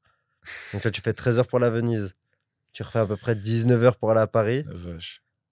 Donc, une fois que les clients ont eu leurs urgences, ont fait leurs demandes, c'est aussi pour ça que j'aime le transport. Tu es tranquille dans ton véhicule. Il n'y a personne qui t'embête. Ouais, c'est ça. Tu fais ta T'écoutes ton vie. podcast. Ouais, bah, c'est à dire, mais pas à faire, pas à reproduire. J'écoute mes podcasts, je regarde des films, je regarde des séries. Et ça, je suis ni meilleur ni moins bon qu'un autre. 99% des routiers, en tout cas qui seront honnêtes, font pareil. T'es obligé, en fait. Oui, c'est ça. On est tous au téléphone toute la journée, mais je suis au téléphone avec toi, je suis au téléphone avec ma mère, avec ma sœur, avec. Oui, après au téléphone, t'as le kit main libre, mais bon, c'est vrai qu'une série ou un truc, c'est plus. Bah après, tu la regardes pas comme à la maison, tu mais regardes non, ta télé. tu te le mets de côté. Tu te le mets, t'écoutes surtout, t'écoutes. en fait. Après, de temps en temps, tu jettes tes petits coups d'œil. Mais t'es obligé, parce que faut que tu passes ton temps. Est-ce que tu t'es déjà fait peur à un moment sur la route, je sais pas, dernièrement, ou au niveau d'un accident en pleine nuit? Parce que si tu roules pendant des heures et des heures et que t'es hyper fatigué, j'imagine qu'au bout d'un moment, c'est Bah, avec compliqué. l'expérience, on apprend au jour le jour à être prudent, à connaître ses limites, parce que je suis pas un surhumain. Conduire 24 heures d'affilée, c'est pas normal. Oui, Donc j'imagine. je sens les coups de fatigue. Je développe aussi, je fais des micro-siestes. Par exemple, sur 24 heures de route, je peux m'arrêter 2 fois, dormir 15 minutes. Ok. Et ça me suffit. Je suis fatigué, mais Ouais, tu ça t'es me dit au bout d'un suffit moment, pour, tiens, je vais faire des micro-siestes et tout, ou c'est Non, rapidement c'est quand tu sens que tu piques du nez. Ouais. Parce que Là, tu dis, je m'arrête un tu peu. sens la fatigue arriver, tu pousses, mais au bout d'un moment, non. Et est-ce qu'à un moment, tu te dis, je vais m'arrêter faire une micro-sieste et boum, tu t'arrêtes 3 heures. Ça m'est arrivé. Et là, la livraison, après, t'es dans la merde. Non, parce que je prends toujours de la marge volontairement, mais pour éviter ça. Mais après, je suis pas infaillible, hein, j'ai des livraisons. Une fois, je devais faire une livraison sur Marseille. Je devais être à 8 h du matin pour livrer un magasin de chaussures à Marseille. Mais j'avais déjà travaillé pendant pratiquement une trentaine d'heures d'affilée juste avant. Et je me suis dit, je vais rentrer chez moi, prendre ma douche, tout ça, me mettre un peu propre. Et je vais faire une petite sieste de 2 heures avant de partir. Ouais. Sauf que quand t'as pas dormi depuis plus de 30 heures, tu travailles pas au bout de 2 heures. Donc souvent, ce que je fais, c'est que je roule et je m'arrête de dormir justement sur la route. Pour ça. Et là, je devais être à 8 heures à Marseille. Je me suis levé à 8 heures à Lyon. Ah ouais. Et donc là, tu fais comment? T'appelles T'appelles le client et t'expliques? Bah, t'appelles le client déjà, c'est la première des choses. Parce que de toute façon, tu seras pas à l'heure. Non. Donc, faut tu toujours peux pas prévenir. tu peux pas voler, machin, ouais. Et après, voilà, c'est des choses qui sont pas forcément à faire, mais faut assumer. J'assume tout, donc faut l'assumer. Tu roules vite Et tu fais attention à ton permis, tu fais attention sur la route parce qu'il faut être prudent, etc. Ça n'empêche pas. Les autres automobilistes, ils n'ont rien demandé, eux. Oui, oui. Donc, tu ne vas pas faire des zigzags comme ça sur l'autoroute. Mais Lyon-Marseille, normalement, il faut 3 heures à peu près. J'ai dû le faire en 1h50, Ouais. Ok. 170 tout le long. Et voilà. Sinon, ça rattrape pas le retard, mais bon. T'es un peu moins en retard que prévu, Voilà, on va c'est ça. dire. Mais Et après. le client, il se dit, 1h50 Mais il est content parce que t'étais attendu. Oui, c'est ça, évidemment. Mais après, je vois, je fais des micro-siestes, je sens la fatigue arriver, mais je suis pas infaillible. Là, il y a quoi? C'était, si je me rappelle de la date, c'était le 8 juillet, je crois. Donc, il y a moins de 2 mois, on va dire, là, dans l'été. J'ai fait un bel accident, une belle frayeur. Je pourrais t'envoyer les photos si tu veux. J'étais dans un camion type Sprinter. Et là, j'enchaînais. Je m'étais arrêté dormir 1h30. Donc pour moi, 1h30, c'est presque une nuit. Ouais, c'est Genre, beaucoup, quoi, parce que toi, tu récupères vite, en fait, c'est ça. Bah, Avec je le temps, récupère. ton corps, il a développé une En habitude général, je à m'arrête, se on va dire récupérer vite. 15-20 minutes. Ça me Ouais. permet de repartir pour 4-5 heures. D'accord. Ah ouais. Ouais. Donc là, 1h30, tu t'es dit, Là, 1h30, bon. c'est une demi-nuit quasiment. Ouais, ok. Et donc, je me suis arrêté, j'ai bien dormi, tout ça. J'avais largement du temps, j'étais pas pressé, rien. Et à un moment, bah, je me suis endormi en roulant. Ce qui En n'est pleine nuit, évidemment j'imagine. pas prévu. Ouais. 4h37 exactement, parce que j'ai Ah putain. l'iPhone qui s'est déclenché tout seul pour prévenir les secours. Parce que j'ai 2 téléphones, et du coup, ça marche. Si jamais marche, tu te posais ok. la question, ça Ah ouais, marche. 4h37, impact. 4h37, T'étais sur l'autoroute, c'est ça impact. T'étais où T'étais vers. J'étais à Châlons-en-Champagne, vers Reims. Ok. Et là, c'est parce que je me suis endormi et j'ai pas senti la fatigue arriver. C'est arrivé. Et le corps humain est bien fait. Je me suis réveillé, j'ai ouvert les yeux. En face de moi, mais collé à moi, Ouais. le cul d'un poids lourd. Les camions Ben, les gros camions Scania. Ok. Donc, seul réflexe, coup de volant pour essayer de m'esquiver à peu près du camion. Et parce que j'avais ma tête en face de la benne. Donc si je bougeais pas, je finissais dans la benne. Ouais. J'étais pas là aujourd'hui. Camion qui roule à genre 90, toi t'étais à quoi, 130 ? Je peux pas te dire la vitesse, je sais pas. Parce que vu que je me suis endormi, je sais pas si est-ce que je me suis endormi avec le pied sur l'accélérateur, Ouais. est-ce que j'ai pris de la vitesse, mais j'allais plus vite que le camion, ça c'est une certitude. Ouais, ok. Je devais être au moins 110, 120, je suppose, parce que je suis arrivé vite sur le camion. Donc c'est comme si tu prends une bagnole ou je sais pas, 30 km/h dans un mur. Parce que grosso modo, avec la différence de Ouais, vitesse, ça doit en être fait, ça, mais c'est impressionnant. mais 30 km/h, c'est énorme dans un mur. Hein. Ah ouais, bah, dans un camion aussi. Pour parler de moi personnellement, moi, quand j'étais plus petit, j'ai déjà fait. Enfin, j'étais dans une voiture qui a eu un accident, tu vois. On devait être à quoi 40, 45, tu vois. Un mur. Un garage, une porte de garage. Et ouais, c'est violent. Ah ouais, bah, là, j'ai eu juste le temps de réflexe du coup de volant pour m'esquiver du poids lourd. Et je te enverrai la photo. C'est un véhicule type Sprinter. Il n'y a plus de côté droit dans le Sprinter. Okay. Donc, c'est pas une image, c'est réel. Il n'y a plus de pare-brise, il n'y a plus de portière passager, il n'y a plus de côté passager. Il n'y a plus de passagers. Heureusement, il n'y en avait pas. Heureusement, il n'y avait pas. Mais il n'y a plus de côté droit du véhicule, il n'existe plus. Ok. Donc, wow. Ça peut être dangereux. Donc, ouais, donc je pense que c'est plus que 30 km/h quand même. Parce que à ce point-là, ouais, c'était. Putain. Parce que après, c'est pourquoi ? Parce que beaucoup enchaîné, travailler beaucoup, pas beaucoup se reposer, donc pour développer la société, gagner beaucoup d'argent. À quel prix ? À quel prix, voilà. Parce que si t'étais pas là, tu serais peut-être pas là pour nous en parler, tu vois. Ouais, et puis après, tu vas faire des courses pour essayer de gagner quelques euros en plus, mais tu vas plier un camion qui va te coûter 50 000 euros. Et ouais, c'est ça. Donc tout ce que tu viens de travailler depuis 2 mois, de faire du bénéfice et machin, bah, ça part là-dedans, quoi. Est-ce que au-delà de ce trajet-là, t'as des trajets où c'était les pires de ta vie ? Genre un trajet où vraiment ça t'a fait chier, genre t'as souffert, je sais pas, genre t'étais blessé, t'avais un problème, une crampe qui revenait tout le temps, ou non, un client hyper chiant qui t'a appelé tout le temps. Ça arrive, ouais. Ah ouais, ouais. Le client, ouais, vous arrivez quand Alors que t'es même pas en retard. Vous en êtes où ? Ça, après, c'est pas forcément chiant, mais parce que dans les transports que j'ai fait des transports médicaux. Donc du matériel médical pour les chirurgiens. Donc là, c'est vraiment de l'urgence. Là, c'est littéralement. Ouais, et puis c'est pas pour remplacer une pièce d'un camion, on va dire, on s'en fout. Oui, là, tu peux attendre un peu, le camion, il reste 1 heure en plus. Voilà. Là, on parle de vie humaine, parce que c'est du matériel qu'on livre aux chirurgiens directement au bloc opératoire. Parce qu'avec ces outils, après, je suis pas dans le domaine médical, mais avec ces outils, machin, il y a peut-être quelque chose qui fonctionnait plus, il y a une pièce qui manquait. Et sans ça, il peut pas continuer ses opérations. Donc là, c'est... Là, c'est de la vraie urgence. Ouais. Et donc là, tu as des appels toutes les 10 minutes pour savoir où t'es. Tu pars de Lyon pour arriver à Paris, il y a 6 heures de route. Ouais, toutes les 10 minutes, on va te demander t'es où, parce que c'est des vraies urgences. Ouais, donc là, c'est pas chiant, mais... Bah, c'est chiant, on va dire, dans le sens... T'es obligatoire, tu comprends, Ouais. tu comprends Ouais, voilà. l'importance. C'est chiant dans le sens coup de fil qui n'arrête pas, mais compréhensible et évident. Et après, mais parce que là, je suis transporteur, je suis un simple routier. Je suis pas un pompier, je suis pas une ambulance, je suis pas un don d'organes. Donc j'ai un code de la route à respecter. Ça peut être le plus urgent du monde, je suis obligé de respecter le code de la route. Tu le fais ou tu le fais pas, mais si tu le fais pas, tu es sanctionné comme n'importe quel automobiliste. Évidemment. Il y a une fois, 2 fois, ça m'est Une arrivé. fois. Non, mais de pas respecter le code de la route, malheureusement plus. Mais il y a 2 fois où j'ai eu des transports comme ça pour les chirurgiens. Et au début, c'était une urgence. Mais après, ça s'est transformé en urgence vitale. Parce que le patient, son état s'est dégradé et il fallait tout de suite la marchandise. Donc là, le chirurgien m'a appelé. T'es où En sur personne. Parce que généralement, Ouais, parce j'imagine, c'est les équipes qui. au début, qui c'est appellent. les équipes qui appellent, mais le chirurgien a toujours ton numéro. Ah ouais, ok.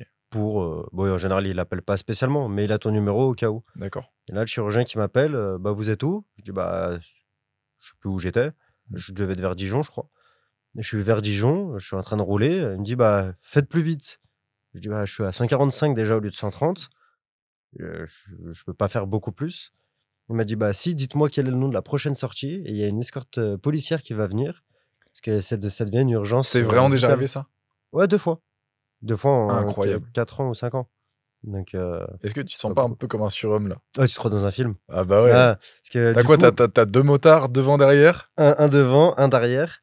Donc, on était à peu près vers Dijon. Et je suis sorti à une sortie d'autoroute. Les 2 motards m'attendaient là. Et après, sur l'autoroute, là, les motards m'ont dit, à combien monte ton véhicule? Parce que les motos, ça trace. Ouais, final, mais c'est les- pour savoir à quelle vitesse eux peuvent rouler. Ouais. Je lui dis, donc celui que j'avais là, en l'occurrence, à ce moment-là, je lui dis, le plus que je suis allé, c'est 220. Mais je sais pas si je peux aller plus ou pas. Il m'a dit, on va se mettre à vitesse de croisière à 210. Et là, t'as un motard devant, un motard derrière. Régulateur à 210. Ouais, non, même pas régulateur, là, tu le fais au pied, tu kiffes un peu. Tu kiffes un peu, ouais. Et puis. Waouh. Et après, dès que t'arrives. Donc, ça, sur l'autoroute, ça va. En gros, t'es sur la voie de gauche, tu ouvres la route. Waouh. Non, Mais j'allais livrer un hôpital à Paris. Là, Incroyable. dès que t'arrives sur le périph' parisien, là, il y a 2 autres motards en plus qui sont arrivés. Un qui prend de l'avance pour t'ouvrir la route, plus loin. Et 2 qui sont devant toi. Et là, comme tu vois 90 enquêtes ou ce que tu veux à la télé, dégagé. Ouais. Ouais, ils t'ouvrent la route, littéralement. Oh là là. T'es sur le périph' qui est limité à 50, 70. Non, c'est 50, je crois, Maintenant, maintenant. c'est à Paris. 50. Ouais. Moi, à l'époque, Quel ça enfer fait pour les 70. Parisiens. Et sur le périph' à 70 où tout le monde a arrêté, Ouais. j'étais à 120. Ça sent, putain. Tu kiffes. C'est incroyable. Donc, non, ça, c'est. Ça, c'est Et des puis, beaux souvenirs. Mais ça tu te sens t'arrive utile. pas souvent. Ouais, non, et puis tu te sens utile. Très Là, utile. c'est ouais. c'est pour une vraie raison. Ouais. C'est pas pour un sac à main, c'est pas pour une pièce auto, c'est pas. C'est cool. Moi, j'ai essayé d'aborder un peu le sujet tout à l'heure, mais bon, on a déjà discuté ensemble, mais tu m'as expliqué qu'en fait, tu avais un site qui te proposait des courses, etc. Ouais. Mais toi, tu m'as dit que tu prenais que les professionnels. C'est ça. Pour quelle raison? T'as un site, en gros, c'est une bourse de fret si tu veux trouver du transport supplémentaire, si t'as pas assez avec tes clients, etc. C'est des clients de toute l'Europe qui proposent des courses. Après, c'est à toi de gagner les courses. Bourse de fret, c'est ça? C'est ça, ouais. Ok. Et il y a un client qui dit j'ai un transport de là à là, toi tu proposes ton prix.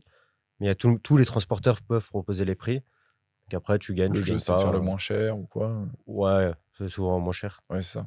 Oui, parce qu'ils s'en foutent en fait de la. Même si t'es premium ou je sais pas, machin. Ça joue un petit peu, mais si toi tu proposes à 1000 € et que l'autre va proposer à 700, Il va pas se. premium, pas premium, il va regarder l'argent. Évidemment. Mais donc il y a ça. Et moi je peux travailler avec les particuliers, ça pourrait m'arriver, mais je le fais. Quand tu connais la personne. Ouais, quand il y a un minimum de confiance ou que c'est du bouche à oreille. Par toi, je sais pas, ta tante qui a besoin d'un transport, machin, parce que je sais que ça vient de toi, j'ai confiance en toi, je pourrais le faire. Mais les particuliers que je ne connais pas, parce que j'ai un site internet, tu peux me retrouver sur internet, sur les réseaux, machin. Mais les particuliers, je les prends pas. Parce que tu sais jamais vraiment à quoi t'attendre. Un C'est-à-dire professionnel, c'est professionnel. Ouais, c'est ça. Le particulier, il peut envoyer n'importe quoi. Et généralement, s'il paye cher, Ouais, anguille sous roche. j'ai déjà eu des demandes particulières du transport de l'Espagne à Paris. pour des valises. Tu demandes un prix, tu vas dire tel prix. Il va te dire, bah, s'il faut, je paye 4 fois plus cher, mais je veux absolument que vous le fassiez. C'est très urgent. Pour des valises, ouais. Ouais, voilà. Hmm. Après, peut-être que tout était en légalité. Je le saurais pas parce que je l'ai pas fait. Mais il y en a qui portent un peu à... C'est ça, ouais. Ils se disent, on va essayer de passer par un gars, etc. Peu importe. Et puis, Ouais, ça voilà, peut être... quoi. Parce qu'après, les gens peuvent peuvent vouloir te faire transporter de la drogue, Mhm. transporter de l'argent, parce que tu n'as pas le droit de transporter de l'argent comme Ouais, ça. évidemment. Ça peut être illégal sur plein de points. Donc, c'est mieux de travailler avec les professionnels C'est pour ça. ça. Parce qu'au moins, les professionnels, tu sais exactement quelle entreprise. Ouais, Tu ça dé- part tu d'une pars entreprise à une C'est entreprise. ça, évidemment. Donc, Donc, ça peut très vite être tracé. Alors qu'un particulier, tu vas le retrouver sur un parking, tu vas livrer peut-être sur un autre parking. ouais, ça va être plus sombre. C'est bizarre, voilà. Et même toi, pour ta sécurité, tu vois, même si tu Ouais. arrives, tu fais le transport, que tu es payé et tout, sur le parking, Faut que tu sois payé aussi. C'est ça, ouais. Parce que c'est un particulier, c'est pareil. Évidemment. Ouais, ouais. Avec un professionnel, tu as une facturation, tu as un suivi. Ouais, ça, c'est pro, c'est carré. Ouais, voilà. Alors, professionnel, particulier, ouais. Ok. Concrètement, Mhm. ça coûte combien de faire transporter du matériel? Est-ce que c'est au kilomètre? Est-ce que c'est à l'heure, etc. aujourd'hui? 90% du devis sera fait sur du kilomètre, mais tu prends un petit peu du temps aussi. D'un temps horaire, etc. C'est ça. Après, ça dépend aussi si c'est un transport qui va te prendre 3 jours, par exemple, faut que tu comptes parce qu'il y a les kilomètres, c'est bien, il faut que tu comptes les jours de travail. Parce que pendant que tu es pris sur ça, tu peux pas faire autre chose. Évidemment. Et donc, si on prend à l'heure, on va être sur du environ 80 € de l'heure. Hmm. C'est une idée approximative, Ouais, ouais. parce que ça dépend de ce que tu fais. Mais tu es à peu près sur entre 80 et 100 € de l'heure. Et après, bah, le prix, je suis ouvert à parler de ça, il n'y a aucun souci. Mais ça dépend de point de départ, point d'arrivée, en fait. Donc, il n'y a pas de... Tu fais surtout au kilomètre. Comme Ouais, tu ouais. disais, c'était en 70 centimes et 1,10 €, c'est ça? Ouais, en fonction du véhicule. Ok. Ouais, en fonction du véhicule, d'accord. C'est ça qui prend en compte. Ok, ok. Et par exemple, pour donner un ou deux chiffres, pour donner des idées, tu fais un Grenoble-Paris, tu vas être environ hors taxe, entre 600 et 800 € à Ok. peu près. De chiffre d'affaires, Chiffre d'affaires. pas de charge. Ouais. Aller-retour. Aller-retour. Ouais, parce que forcément, tu comptes l'aller, tu comptes le On retour. compte aller-retour, ouais. Évidemment. Français, on compte aller-retour.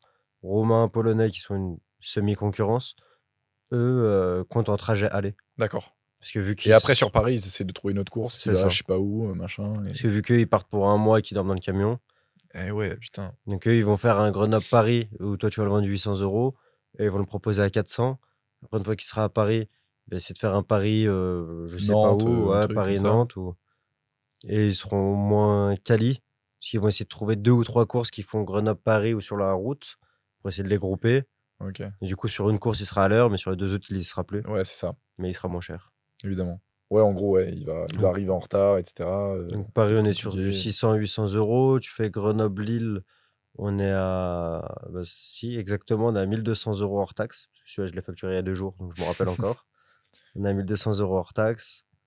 Et après, même si tu changes de pays, ça change pas le prix, par contre. Ça peut paraître beaucoup pour les gens, mais au final, quand tu te rends compte, 80 € de l'heure pour une personne à son compte, c'est pas énorme. Il y en a qui prennent beaucoup plus, des avocats, etc. Tu vois.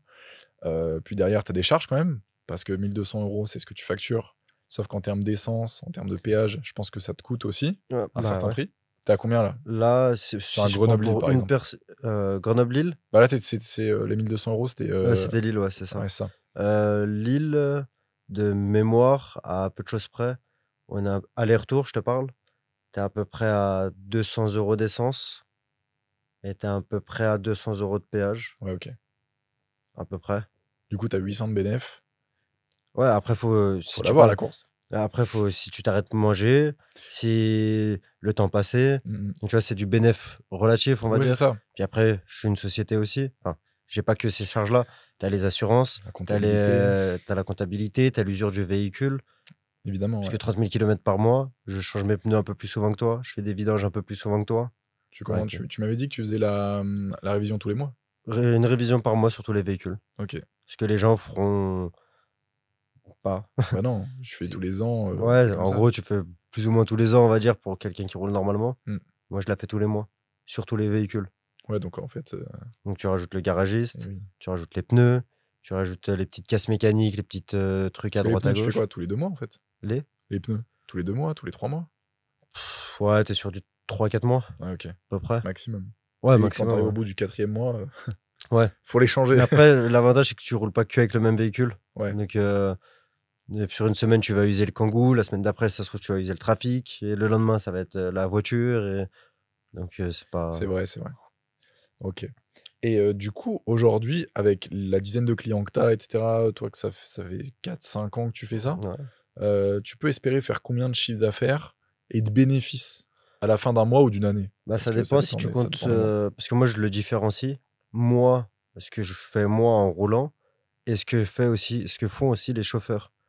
Parce que plus tu as de chauffeurs, donc potentiellement, tu fais faire plus de courses, donc plus de chiffre d'affaires, donc plus de bénéfices. Donc ça dépend, mais moi, je le reprends ensuite par personne. Par exemple, je peux dire que tel chauffeur fait tant de chiffre d'affaires par mois, je peux prendre tant de bénéfices sur lui, après D'accord. la paye, machin, tout ça. Mm. Et si je prends l'exemple sur moi, là, je tourne en moyenne sur du chiffre d'affaires hors taxe entre 18 et 23 000 euros de chiffre. Juste moi, tout seul, que moi. Mhm. Je compte pas les salariés, je compte pas le reste. Je suis dans cet ordre de chiffre d'affaires-là par Ok. mois. Une vingtaine de milliers par mois, genre. Ouais, si grosso tu modo, prends ouais. le milieu, ouais, on est en gros à 20 000 euros Ok, 20 000 hors euros par mois. taxe. Et du coup, après, en bénéf, Bah, ta marge, elle est à combien? Bah, Tu fais 60% de marge? je Environ? dépense à peu près 4 000 euros de péage, à peu près 4 000 euros d'essence Énorme. par En fait, mois. ouais, c'est ça. En fait, tu remets en perspective. Alors Ouais. que là où un mec lambda va faire, franchement, tu fais 120, 130 euros de péage par mois. Enfin, Bah, sur un mois pour un départ en vacances, par exemple. ton C'est énorme. plein, enfin, toi, t'es en électrique, Ouais, ouais. mais tu fais combien de kilomètres par mois? Tu sais à peu près? Par mois, je dois faire. Je saurais pas te dire exactement, mais Non, mais dans l'idée. je suis à 1000, 1005, tu vois. Ouais, Max. 1000, 1005. Donc, ça veut dire que tu Max. fais, allez, 2 pleins par mois. Ouais, Si c'est tu ça. seras en essence, Mm, tu seras à 2 pleins par mois. Moi, je suis à 1 plein par jour, mm. voire 2 pleins par jour. Et ouais. Donc, Quand tu remets tout ça en perspective, en fait, tu comprends. Putain, le mec, il prend 20 000 juste pour conduire. ouais. Ouais, mais en Ouais. fait, tu remets en perspective, il y a des charges, etc. L'essence, le péage, donc à peu près c'est du 4 000, temps aussi. 4 000, on va Mm. dire. Donc là, tu es déjà à 8 000 à peu près. Après, là-dessus, tu rajoutes le garagiste, tu rajoutes le comptable, tu rajoutes l'avocat, tu rajoutes deux, La trois bouffe. conneries comme ça, mais la bouffe, parce que je mange jamais chez moi. Mm. Donc, je mange toujours à l'extérieur. Ta paye, Ma paye, forcément. bah ouais, Parce que aussi. tu es en société. En France, tu te payes pas comme tu veux. Non, après, Même s'il y a les indemnités kilométriques. ouais, ça aide pour le transport. Ouais. Tu peux profiter des frais, des indemnités kilométriques, parce que s'il n'y a pas de taxe, c'est soumis à rien du tout. Mm, mm. Après, tu fais pas ce que tu veux. Faut que tu puisses prouver que tu as Ouais, fait ces évidemment, déplacements-là. évidemment. Et c'est pas. Après, tu fais 20 000 km par mois, tu les montes, les tickets de péage. Hein. Les 4000 balles de péage, Ouais, et tu les puis, montres, hein, quoi qu'il non, et arrive. puis après, non, parce que tu peux aussi te promener. Enfin, te promener. Tu peux partir en vacances à Paris. Ouais, Donc, tu as des tickets de péage. Mais tu peux pas le mettre dans tes frais kilométriques. Parce tu que prouves faut que tu qu'il y ait la prouves que tu allais course, voir tel le client. bon de livraison, tout ça, ouais, Donc, tu fais pas non plus ce que tu veux. évidemment. Mais après, si tu enlèves la paye et toutes les charges et tout ça, sur 20 000 euros de chiffre, on va dire, on va être sur du tout décompté. Hein. Il va te rester à peu près 3-4 000 derrière. Mm, mm. Mais là, tu as payé tout ce que tu devais payer, tu as payé ton salaire, tu as tout payé. Et il te reste à peu près 3-4 000 derrière. Ouais, une société qui vit normalement, quoi. Puis là, tu as pu payer tout ce que tu avais à payer. C'est, comme son nom indique, vraiment du bénéfice. Quoi. Ouais, c'est ça. Que après, tu Ok, gardes, tu c'est vraiment réinjectes, hyper tu fais de la intéressant parce que trésorerie. je pense que les gens se rendent pas compte de combien ça coûte, etc. Et que tu peux avoir des gars en fait qui payent 4000 balles de péage par mois. Ouais. Niveau essence, t'es quoi? T'es à 4000 aussi, Ouais, à pareil? peu près pareil, ouais, plus ou moins. C'est énorme. Bah, Fait bien vivre. Hein. Vinci, il se gave. Hein. bah, tu vois, Vinci et Total, je suis à plus de 100 euros ils peuvent te dire merci. Je suis à plus de 100 euros d'essence par jour. Ouais. Je suis on va dire à 150 C'est euros ouf. d'essence par jour. Sur 28 jours, on va dire. Donc, le calcul est rapide. Mm. Ça fait beaucoup. Est-ce que des fois tu refuses des trajets pour quelconque raison? Non. Les seules fois où je refuse, Jamais. non. Les seules fois où je refuse, c'est parce que j'ai vraiment plus de dispo. Et encore, j'essaie de m'arranger pour le décaler un petit peu ou machin. Mais non, là, C'est le service VPTC, quoi. à Tu m'appelles et 2025, je réponds oui. 2025, j'ai refusé 2 courses. Du Waouh. 1er janvier à aujourd'hui. Oh. Pour dire, bah là, on est quoi? On est le 29 août. Ouais. Donc ça fait 8 mois. En 8 mois, t'as refusé 2 courses. Tu fais combien de courses par jour? Ça dépend, encore une fois, mais bon. Ouais, non, si tu. Tu passes combien de coups de fil par jour? En course, on va être entre 1 et 4, on va dire. Ok. En fonction de la distance de la course. Forcément, si tu vas à Lille, les gens normaux, on va dire, pour eux, c'est une journée de travail. Moi, ça va être la première partie de ma journée de travail. Je vais aller à Lille, je vais revenir. Ouais. Derrière, je suis encore dispo pour refaire une autre course. Oui, parce qu'en fait, quand tu vas aller à Lille ou quand tu vas revenir, t'as un autre client qui va t'appeler pour dire tiens, bah, Ouais, souvent, dès que tu reviens. je suis pas revenu que j'ai déjà la course suivante. Ouais, Ouais. c'est ça. Donc Donc entre 1 et 4 en fonction des distances. Si je fais du Grenoble-Lyon, je peux le faire 10 fois dans la journée. Et même en plein été comme ça, parce que là, on est un peu enfin, on était dans la période creuse entre le 15 juillet et 15 août. Il n'y a pas de période creuse Il y a pour pas les de période urgences. creuse. Ouais, putain. Les poids lourds, ils roulent toute l'année, ils sont en panne toute l'année. Les maroquineries de luxe ou autres, ça vend toute l'année. SAF, donc le secours aérien français, quand c'est l'hiver, il y a le SAMU, les trucs de montagne. Quand c'est l'été, il y a les incendies. Entre les deux, bah, il y a du boulot. En fait, ta diversité de clients te permet de bosser toute l'année, quoi. tout le temps. C'est ouf. Ah, c'est bien. Et c'est pour ça que je n'en cherche pas plus. vraiment, J'essaie vraiment déjà d'assumer intéressant. cela, d'être quali avec cela. Et ils me font tourner non-stop, que ce soit moi ou les gars, ça tourne en 10 non-stop. clients, quoi. Donc, Ah, ça remet vraiment les choses. Pour moi, franchement, je te connais un peu maintenant, ça fait quelques mois qu'on se côtoie. Je pensais vraiment que tu avais genre 25, 30 clients, même plus, et que tu en Non. avais. Je pensais que tu avais beaucoup de clients qui t'appelaient une fois, et après qui t'appelaient plus, tu vois. Non, parce que moi, c'est comme dans l'humain, comme entre nous. Ouais. Je préfère avoir peu de connaissances, peu d'amis, peu de clients dans le domaine professionnel, mais de qualité. Ouais. Donc, et régulier. Là, j'ai des clients, je n'ai pas beaucoup, mais qui appellent tous les jours et à qui ça se passe super bien. Quand ils m'appellent, une demande cheap, c'est allô Lucas, j'ai besoin d'un transport, est-ce que tu peux être à quelle heure est-ce que tu peux être à Lille? C'est pas est-ce que tu peux, maintenant c'est à quelle heure est-ce que tu peux? Et l'appel il dure 2 minutes, ils connaissent mes tarifs, c'est tout le temps les mêmes tarifs, c'est tout le temps les mêmes destinations, plus ou moins. Avec Donc, le temps, maintenant, c'est une machine bavulée, quoi. Ouais, puisque les clients me demandent plus les tarifs au téléphone. Ils me demandent juste est-ce que tu as la possibilité de faire la course? Quand est-ce que tu peux faire la course? Ils me demandent pas. T'as pas envie d'augmenter tes tarifs des fois? Putain, c'est le mec, il a le téléphone si simple que. Je pourrais, mais non, j'essaie de garder les mêmes tarifs au moins sur la même année. Après, je les ajuste un petit peu quand il y a les crises de l'essence. Quand il y avait les gilets jaunes, tout ça. Un Là, petit peu d'inflation, un truc comme ça, ouais. Quand l'essence il va monter à 2 €, je vais monter un petit peu les prix. Si l'essence... Mais par contre, je me trouve juste. Si l'essence va monter à 2 €, je vais monter le prix. Mais l'essence va rebaisser, je vais rebaisser le prix. Non. Ouais, parce que c'est facile de monter, de fixer ça, ouais. après. Mais... Non, mais c'est bien, c'est bien. C'est vraiment hyper intéressant. Et du coup, pour parler de tes clients, tu les as trouvés comment tes clients? Si on peut donner... Là, on va pas rentrer dans la partie un peu conseil ou... Pour parler à toutes les personnes qui souhaiteraient pourquoi pas se lancer là-dedans, comment tu trouves ces clients-là? Et ouais, comment tu les trouves en fait? Comment tu vas bosser un moment avec Hermès? Hermès, c'était justement avec mon ancien patron taxi coursier. D'accord. Il l'avait déjà précédemment, avant que j'arrive dans sa société. Il travaillait déjà avec eux. Donc c'est comme ça que je l'ai connu Hermès, que j'ai connu les personnes de l'opérationnel qui s'occupent des demandes de transport, etc. Très bon feeling avec eux. Je leur ai dit que j'ouvrais ma société. Ils m'ont dit on te suit. Nous, c'est avec toi qu'on aime traiter, c'est avec toi qu'on veut traiter. Ouais. Donc tu peux changer de société tous les mois si tu veux. Tu nous dis et on te suit. Donc Hermès, ça a été comme ça. Renault Trek, Iveco, c'était dans la société précédente, Globe Express. Donc vu que je les avais toute la journée au téléphone, en fait, les sociétés sont souvent attachées à une personne, pas forcément à une société, entreprise. À une entreprise. Ils ont un bon feeling avec toi, avec Alex. Ils veulent rester avec Alex. C'est ça, ouais. Demain, tu as ta boîte là, mais demain, pour X raison, tu arrêtes ta boîte, tu changes de boîte, tu deviens salarié ou ce que tu veux. C'est avec toi qu'ils aiment traiter, c'est avec toi qu'ils connaissent le travail, qu'ils connaissent la qualité. Ils veulent rester avec toi. Des fois, ça peut être un peu compliqué. Quand tu as envie de revendre des sociétés, etc., des mecs qui sont très attachés. Ouais. Quand ta société a le nom à ton nom, tu vois, des fois, ça peut être compliqué. Mais je vois ce que tu veux dire. Donc, ça a été comme ça, du bouche à oreille. Là, je te dis une bêtise. Ah ouais, ça marche vraiment de bouche à oreille. Par exemple, SAF, je les ai connus parce que je suis allé les démarcher. directement. Et grâce à donc ça... démarchage un peu quand même. Ouais, là, faut toujours un petit peu, t'es obligé.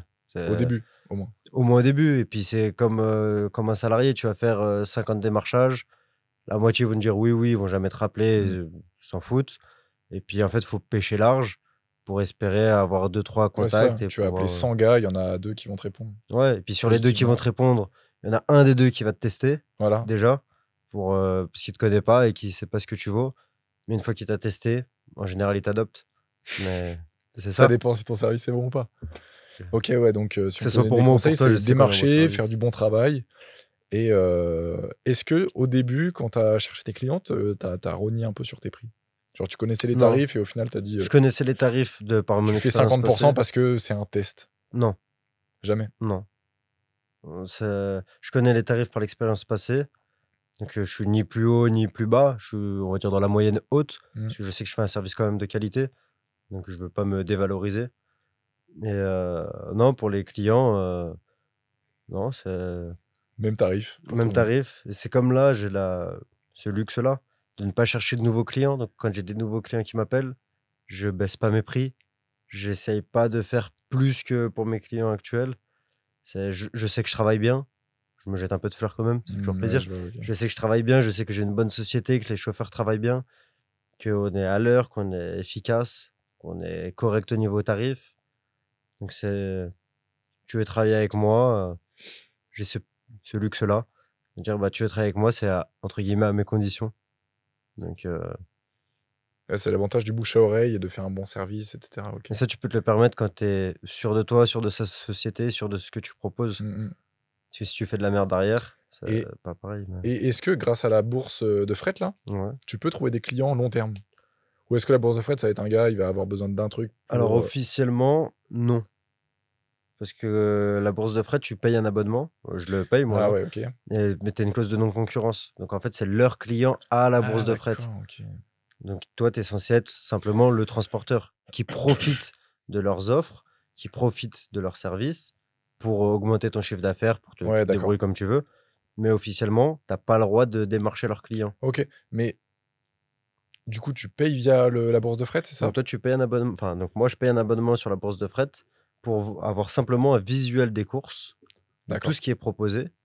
Mais après, ça passe en direct la facturation ou ils prennent une commission en plus sur la course? Non, en fait, quand toi, tu vas proposer un prix, je dis une bêtise, 100 € pour ce transport-là, sur la bourse de fret, automatiquement, eux, auront leur marge qui va s'additionner. Et je la connais pas, leur marge. Okay. J'imagine que comme tout le monde, ils sont à entre 20 et 30%. Donc toi, tu vas proposer 100 € pour ton transport. Et le client final va avoir 130 €, lui. D'accord. Mais après, moi, ça m'est déjà arrivé que j'ai des clients chez qui je suis allé charger ou chez qui je suis allé livrer qui m'ont dit, tu travailles pour la bourse de fret, tu es un salarié? Je leur dis non, ce qui est vrai, ils n'ont pas de salariés, c'est que des sous-traitants. Donc moi, je suis un sous-traitant. J'ai ma boîte, je suis transporteur. Indépendant. Mais je profite de la bourse de fret, comme vous profitez de la bourse de fret. Ouais. On a tous nos intérêts. Nos intérêts, merci. Et eux m'ont déjà demandé, est-ce qu'on pourrait avoir ta carte? Comme ça, demain, au lieu de passer par la bourse de fret, on t'appelle directement. Moi, je gagnerai certainement un peu plus. Le client paiera certainement un petit peu moins. Et beaucoup plus rapide. Marge. Et beaucoup plus rapide, forcément. Parce que là, ils vont m'appeler tout de suite. Oui, non. Voilà, t'es fixé. Mais normalement, t'es pas censé accepter, etc. Moi, je ne dois pas démarcher. Les transporteurs, nous ne devons pas démarcher les clients. Ah, mais si Après, c'est le client te démarche, c'est différent. Ok. Ah ouais, je vois le... Ok. Oui, c'est vrai que c'est différent. Le client est roi, après tout. Le client est roi, et puis toi, tu fais pas la démarche de démarcher, justement. Ça vient pas de toi. Ouais. Tu fais tellement du bon travail que c'est normal en même temps. Enfin, je vois. Ok. Ouais. On en a déjà parlé un petit peu. Je pense qu'on arrive là sur la fin du podcast. Hyper intéressant. Merci Lucas pour tout ça. Avec plaisir. Est-ce que si tu pouvais nous décrire les inconvénients et les avantages de ton métier, ce serait quoi? À mon sens, qui ne sera pas forcément le cas pour tout le monde, parce que je vais te dire un avantage ou un inconvénient. Peut-être que toi, tu le verras pas pour pareil. toi en tout cas. Ton métier à toi, Lucas. Mais moi, les avantages, je suis tout le temps sur la route. Et puis, je peux voir des fois le lever du soleil à Marseille et je vois le coucher à Lille dans la même journée. Aujourd'hui, je suis là avec toi. Demain, je peux être à Naples. Après-demain, je peux être à Stockholm. Après, je peux être à Lisbonne. Avant-hier, t'étais à Minorque. Ouais, donc tu vois, c'est... Pour 1 heure, une escale, mais bon, quand même. Ouais, oui, pour dire ça aussi, c'est ouf. Mais t'as préféré, au lieu de prendre un vol Toulouse-Lyon, pardon, t'as préféré prendre un vol Toulouse-Minorque, Minorque-Lyon? Non. J'étais à Toulouse, mais il fallait vite que je rentre à Lyon pour continuer sur la journée. Et il n'y avait pas de vol direct. C'est ce que je dis. T'as préféré, au niveau du temps, au lieu de prendre un vol, attendre quelques heures de plus à Toulouse. Oui, j'avais pas compris dans ce sens-là, ouais, effectivement. Si je prenais un vol direct Toulouse-Lyon, de mémoire, il fallait que j'attende 4 ou 5 heures. Plus après, il y a le temps de vol, donc tu rajoutes encore les 2-3 heures de vol. Ouais. Donc tu comptes en gros 8 heures entre le départ et l'arrivée. Et oui, effectivement, j'ai préféré payer plus cher, quitte à faire une escale j'ai failli rater l'avion d'ailleurs parce qu'elle était très courte. Mais j'ai préféré faire ça, ouais. Et puis. Ça, c'est dingue quand même. Ça, c'est le truc qui me. En fait, le temps, c'est de l'argent. C'est réel. En vacances, tu vas attendre 1 ou 2 jours. Tu vois, au lieu de partir à 8h le matin, tu vas partir à 14h ou à 18h ou je sais pas. Pour payer moins cher. Ouais. Toi, non, tu préfères payer plus cher pour être là plus rapidement. Ah, c'est dingue. Et du coup, Donc, les avantages, c'est ça, je fais le tour de l'Europe constamment. T'adores voyager, tu vois du pays. C'est ça, et je suis payé à me promener. Ouais, c'est ça. Sans te parler, mais. Tu peux faire autre chose, même si c'est limité parce que t'es au volant, tu peux quand même faire autre chose, tu vois, tu peux te renseigner. Maintenant, t'as déjà GPT en vocal. Ouais, et puis. Moi, par exemple, tu vois, quand je suis venu te chercher, j'ai vu ça, j'ai mis ChatGPT en vocal, je parlais de mon business, du studio de podcast. Tu peux t'occuper. J'ai des idées, machin, tac. Tu peux appeler des gens, tu peux t'occuper professionnellement, je voulais dire. Tu peux t'instruire, te former, acheter une formation, tu te la mets dans les enceintes de la voiture. Moi, la voiture, c'est le bureau aussi. Ouais, je suis tout le temps dans la voiture. Dans la voiture, je réponds aux clients, je fais mes factures, je fais mes devis, je mange, je dors. Bah, c'est vrai. T'as déjà dormi souvent, du coup, j'imagine, tu dors dans ton camion. Ah bah ouais, tout le temps. On va dire Et tu dors assis? Bah, ça dépend. Ça dépend quel véhicule j'ai. Ok. Des fois, tu dors à l'arrière Si je suis en voiture, soit je couche le siège avant, je me mets côté passager, je couche le siège, j'étais à une position semi-allongée. Ouais. Soit je couche les sièges à l'arrière en fonction de la marchandise que j'ai et je peux être allongé. Si je suis en trafic. T'as un matelas quand même, un truc ou... Dans le trafic, ouais. Ok. Mais en général, je le prends pas parce que je m'arrête pas suffisamment longtemps. Et est-ce que des fois les clients ils le voient, ils posent des questions, ils se demandent, t'as un matelas dans le trafic ou non, même pas. Les clients ils voient rien ça. Ok. Ils s'en doutent ou ils le savent parce qu'on discute, mais ils ont pas. Oui, puis le gars, en fait, je sais pas, tu viens de Grenoble, t'as fait la livraison Grenoble à je sais pas où, t'arrives à 8h du mat, ils se doutent bien que t'as roulé toute la nuit et qu'à un moment, bah, t'as bien dormi quelque part et que c'était pas forcément à Grenoble. Ou... Voilà. Ça arrive, mais. Donc j'ai ça comme avantage, vu que c'était ta question initiale. Ouais. Me promener, pouvoir bosser en bossant. Je roule, donc je bosse. Ouais, et je bosse pour la société en même temps dans la voiture. Une certaine liberté. Ouais, tu te sens libre. En fait. Liberté relative, parce que c'est pas toi qui choisis où tu vas, mais je suis pas enfermé derrière un bureau. Je suis toute la journée dehors, je fais un peu ce que je veux. En fonction des livraisons, des endroits. Par exemple, je dois livrer demain à Barcelone. Je vais y rester un petit peu, je vais en profiter. Du coup, oui, voilà, tu vas rester 1 heure ou 2, machin. Ouais, 1 heure ou 2 ou une demi-journée, où je vais m'arranger avec les gars en leur disant bah, là, je serai pas là de la journée, essayez d'être dispo si jamais il y a d'autres boulots. Donc il y a ça. Il y a avantage. C'est rémunérateur. C'est ce que je veux dire. C'est un bon métier, c'est un bon job. Quoi. On a tous des sociétés pour gagner de l'argent. C'est peut-être pas le but initial, mais c'est le but final quand même pour tout le monde. Ouais, bah oui. On n'est pas bénévole. Donc, travailler plus pour gagner plus, un cher président avait dit ça. Je l'ai pris un peu au pied de la lettre. C'est un peu réel. C'est vrai. Après, les inconvénients, bah, tu le vois. Toi aussi, parce que tu travailles beaucoup. Faut le dire aussi. Je suis invité parce que je suis sponsor d'équipe de hand de Chambéry. La team Chambéry, ouais. Ils sont juste à côté d'ailleurs. Ouais, qui sont à ça doit être moins de 500 mètres là, je pense. Non, Groupama Academy, ouais, c'est ça. C'est t'as le phare juste à côté, etc. Et donc, je suis sponsor de quelques équipes sportives. Je suis invité sur pas mal d'événements. Mais je suis invité partout, tout le temps. Mais je suis quasiment jamais là. Que ce soit professionnel ou que ce soit personnel. Socialement parlant, etc. Ouais, là, par exemple, j'étais au téléphone tout à l'heure avec ma mère. Ça fait 1 semaine qu'on n'arrive pas à trouver... Enfin, on arrive à trouver la date, mais je peux jamais être disponible pour aller manger avec elle. Ah ouais. Donc, même là, tu vois, là, par exemple, il est... pour vous dire, là, dans les parties communes, l'alarme, elle s'active à 21h. Il est 21h24, je suis jamais resté aussi tard. Mais vu que Lucas, il m'a dit qu'il était dispo, qu'il avait rien de prévu, j'ai dit, on le fait maintenant. J'ai envie d'avoir le podcast avec toi, on le fait maintenant. Donc là, voilà, dans la semaine, on a essayé de se voir plusieurs fois, justement. Ouais. Oui, c'est vrai que là, depuis, on avait dit mardi, c'est pas possible, mercredi, jeudi, du coup. Tous les jours. Et là, on est vendredi. Je t'ai appelé il y a 4-5 heures. Tu m'as dit, ouais, let's go. Là, c'est bon, je roule J'ai pas. rien pour le moment et tout. J'y allais en Mais ça, profiter. c'est un Donc, c'est une inconvénient. chance.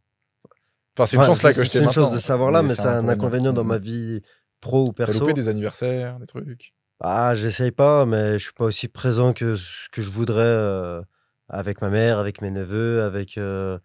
Ta famille, Ouais, ta sœur, tout ça.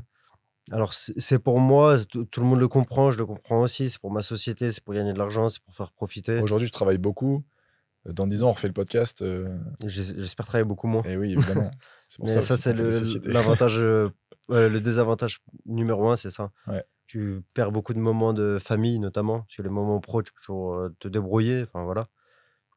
Ne pas avoir sa maman pendant une semaine pour aller manger, ne pas réussir à être disponible pour sa maman, ça fait chier quand même. Mhm. Même si elle le comprend et qu'elle m'emporte par rigueur, machin. Mais... Parce qu'elle habite à côté en plus. Ouais, elle c'est a ça 1 heure de route. Ouais, ok. Donc, je pourrais l'avoir n'importe quand, normalement. Mais tu vois, Ça fait chier. ouais, c'est chiant. C'est Ouais, ça. C'est les inconvénients. Et c'est vrai, le deuxième principal, l'accident à Chalon. Ouais. C'était La sur la route fatigue, toute la etc. journée, la fatigue. Forcément. Hein, Puis toi, on va dire, je dis toi, mais c'est pas toi personnellement, celui qui travaille au bureau, tu vas faire une boulette, c'est pas très grave. T'es sur ton bureau, au pire, t'as cassé un clavier, t'as cassé une souris, c'est il moins n'y a grave. pas mort d'homme. Mhm. Moi, une erreur d'inattention, un assoupissement, bah, c'est l'accident. Bah ouais. T'es sur la Il route. y en a, ils partent une fois en vacances pendant l'été, ils font un accident. Ouais. Toi, tu es sur la route tout le temps, forcément, les risques ils sont beaucoup plus Bah, élevés. c'est comme les risques de contravention, tout ça. Ouais, c'est ça. Mais même toi, par exemple, tu peux même pas être toi responsable. Un mec qui te coupe la route, ça peut être Ah la oui, fin oui, de ta vie. c'est pas forcément tu de vois. ta faute. C'est ça, voilà. Ouais, ouais. Mais Donc, tu vois, c'est quand les gens font peut-être 20 000 km à l'année, 15 000 km à l'année, ils prennent 2-3 contraventions, ils font peut-être un accident de temps en temps. Moi, je fais 30 000 km par mois. Des radars, j'en ai toute la journée. Je les vois tous les jours. Les flics sur le bord de la route aux jumelles, je les vois tous les jours. Des accidents, j'en vois tous les jours. Et du coup, je suis beaucoup plus soumis à ça aussi. évidemment. Dieu merci. Tout va plutôt Touche pas du mal. bois. Donc ça, c'est les deux inconvénients principaux. Et du coup, pour terminer, cette partie-là, du moins, après, on va passer sur un petit oui-non assez rapide, et puis on va clôturer là-dessus, parce que c'est que le deuxième podcast qu'on fait pour le moment. D'ailleurs, vous pouvez le voir avec celui avec John Cochet. On parle Très sympa, d'artisanat, etc. Merci. Franchement, j'ai regardé, j'ai bien apprécié. On essaye de faire bien les choses, voilà. Ouais, tu fais bien. Merci. Parce que je te jette un peu de fleurs, je t'interromps. Parce que tu fais c'est le début, mais tu fais des bons podcasts.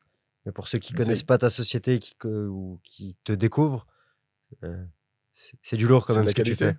fais. Que ce soit dans le montage, dans Ça la fait vidéo, plaisir. dans la photographie, et puis il y a le professionnel. T'es un bon professionnel, tu fais du très bon boulot. Et je le dis pas parce que je t'apprécie, parce que c'est réel. Tu ferais de la merde, je le dirais. Ouais. Peut-être pas, mais je Oui, t'en serais pas. Tu en serais tout peut-être cas. pas venu ce soir, tu serais pas peut-être resté jusqu'à 21h30 là. Mais tu fais du très bon travail. pour être Et là, puis il quoi. y a l'humain aussi. Parce que c'est une partie importante de ton boulot. Pouvoir s'entendre avec les clients, discuter avec eux, être dans mi-pro, mi-perso. Ouais, j'en parlais avec John justement. Bah, c'est ça qui est appréciable avec toi. Quand je viens sur un tournage ou quoi, ou qu'un client vient au studio, je m'intéresse à son activité, etc. Je parle et je reste humain. Ouais, c'est important. C'est ça surtout dans notre domaine, parce qu'on accompagne les gens à faire de la vidéo. La caméra, c'est pas forcément, ils sont pas toujours forcément à l'aise devant. C'est important de savoir mettre à l'aise et de parler humainement. Et pareil, on pourrait se dire pour ton métier, c'est facile, t'as juste à tenir une caméra, faire 2-3 photos ou prendre une vidéo. Quand on te côtoie, quand on travaille avec toi, quand on travaille pour toi ou avec toi, on se rend compte que c'est pas ça. Merci beaucoup. C'est réel, c'est sincère. Et du coup, comme je disais, un dernier conseil peut-être pour quelqu'un qui souhaiterait se lancer ou alors qui a envie un jour de tester, de s'inscrire sur la bourse de fret, etc., d'avoir une activité, un side project, on va dire, de faire du transport. Est-ce que tu aurais un conseil ou plusieurs conseils, toi, que tu aurais aimé qu'on te dise au début, quoi? Je pense que c'est pas forcément valable que pour le transport. C'est valable pour le transport, mais pour n'importe quelle activité. Quasiment tous les entrepreneurs. Être droit dans tes bottes, déjà. Être honnête, que ce soit envers toi-même, parce qu'il faut être honnête envers soi-même, envers tes clients. Et après, travail dur. Parce que c'est comme pour les sportifs, tu peux avoir un peu de talent, un peu de chance, mais si tu te donnes pas à fond, donc travaille beaucoup, sois honnête, sois une bonne personne. Gentil. Ouais, respectueux. Gentil, respectueux, cordial, à l'écoute. Et puis en général, si tu fais le bien te reviendra. Pareil pour le mal, donc évite. Mais non, c'est simplement ça. Si tu fais les choses bien, que tu es fidèle à toi-même, fidèle à tes valeurs et tes principes, ça va pas arriver du jour au lendemain, mais faut être persévérant. Je pense que ça, c'est important. Travailler, être persévérant, être une bonne personne. Ouais, c'est un très beau conseil. Et je pense que je le conseillerais aussi, ouais. Je vais te poser une série de questions. Tu vas répondre que par oui ou par non. Bon, des fois, tu verras, il n'y a pas forcément oui ou non, c'est ça ou ça. Tu peux avoir des jokers. T'as un joker, on va dire. Un joker. Ok. Bon, ça, c'est pas des questions trop... Non, mais je suis percé et tout. Rien à cacher, de toute façon. En vrai, j'ai l'impression qu'on a déjà répondu à toutes les questions, mais tu dors souvent dans tes véhicules? Tous les 2-3 jours. As-tu déjà roulé plus de 12 heures d'affilée sans pause sérieuse? Station essence. Oui. Bah, c'est une pause sérieuse d'après toi? Non. Donc oui. As-tu déjà regretté d'avoir accepté un trajet? Non. As-tu déjà pris une amende injuste selon toi? Non. Café ou Red Bull? Ni l'un ni l'autre. Ni l'un ni l'autre. Du carburant à l'eau? À l'eau et à l'ice tea. Ok. Ice tea. Ça, c'est vrai. Oui, ice tea. Est-ce qu'on t'a déjà proposé un trajet totalement improbable que t'as refusé? Improbable, oui, genre, tu sais, au on m'a pays de proposé l'Est, on te propose un truc improbable, mais je les ai acceptés. Ah ouais, genre quoi? Bah, genre la Suède, la Roumanie, la Bosnie. Ouais, mais au départ de la France? Non, ou même au départ de là-bas pour ramener ici. Incroyable. Ouais. Et t'as déjà fait des trucs genre dans d'autres pays, genre Allemagne, Suisse, ou Allemagne, Autriche, Allemagne, je sais pas. Si, j'ai déjà fait Suisse-Belgique, Suisse-Allemagne, Italie-Irlande. Mais c'est rare. Ok, ok. Un tout petit Ouais, pourcentage. généralement, c'est au départ de la France. C'est soit au départ de la région France. lyonnaise, Grenoble, tout ça. C'est soit au départ de la France pour l'extérieur, soit au départ de l'extérieur pour retour chez nous. Ok, d'accord. Oui, parce que t'es français, t'es basé à un endroit quand même, tu vois, Ouais, t'as une base. même celui qui est, j'en sais rien, moi, en Roumanie, il va vouloir prendre un Roumain, parce qu'il est là, sur place. Moi, il faut que j'y aille en Roumanie déjà. Ouais, c'est ça. Donc, Ok. Est-ce que t'as déjà fini un trajet tellement crevé que tu ne te souvenais plus des derniers kilomètres? Ah oui, des fois, avant de finir le trajet même. Ah ouais? Ouais. Genre t'es sous hypnose comme ça? Ouais, Paris, c'est pas loin, mais par exemple, j'arrive à Paris, je me dis, mais j'ai fait quoi sur les 50 derniers kilomètres? Ouais, c'est ça. Ou sur la route, je me dis, mais j'ai fait quoi les 15 dernières minutes? T'étais en mode auto, quoi. Ouais, conduite auto. Est-ce que tu préfères rouler de nuit ou plutôt de jour? De nuit. Est-ce qu'il t'est déjà arrivé de parler tout seul dans ton camion? Oh oui, toute la journée. Est-ce qu'il y a une ville que tu voudrais faire mais que tu n'as pas encore eu l'occasion? Et si oui, laquelle? Une seule serait dur à dire. Plein. Il y a tellement de belles villes. Portugal, tu y vas souvent ou pas tant? Souvent, non, mais j'y suis déjà allé plusieurs fois. Bah, la Croatie, justement. Okay. Ma mère y est allée en vacances. Je connais des gens qui sont allés et apparemment, c'est magnifique. Et jamais rien fait en Croatie pour le moment? Non. Ok. Bah, merci Lucas. Merci à toi. Dernière question, est-ce que tu as quelqu'un à me recommander que tu aimerais bien voir au studio? Ouais, et je pense qu'il pourrait être intéressant parce que son business, c'est de mettre en relation les gens. Ok. Il a créé un réseau à la base sur Grenoble et maintenant qui est national et même international puisqu'il il a fait Tunis, Casablanca, Genève. Ah ouais, ok. Donc c'est un très gros réseau. Et le but de ce réseau-là, c'est de mettre en relation des professionnels, genre un LinkedIn humain, on va dire. Et Dimitri Ponchif, ok. Donc de son nom pour le citer, qui, je pense, pourrait t'intéresser personnellement, professionnellement, et qui pourrait intéresser du monde. On va voir ça. Si t'arrives à mettre en contact avec lui. On va essayer. Merci beaucoup Lucas, c'était un plaisir de t'accueillir au studio aujourd'hui. J'espère que vous avez apprécié la vidéo. N'hésitez pas à vous abonner, à partager le podcast sur vos réseaux sociaux, à nous faire des retours en commentaire, à mettre des likes, à vous abonner à la chaîne YouTube aussi. On va essayer d'en faire un toutes les 2 semaines. J'espère en faire un toutes les semaines. Mais voilà, c'est un plaisir de vous accueillir, vous et toi Lucas, au studio. Encore merci. Très bien reçu, merci beaucoup. Et bonne route. Très beau studio. Merci beaucoup.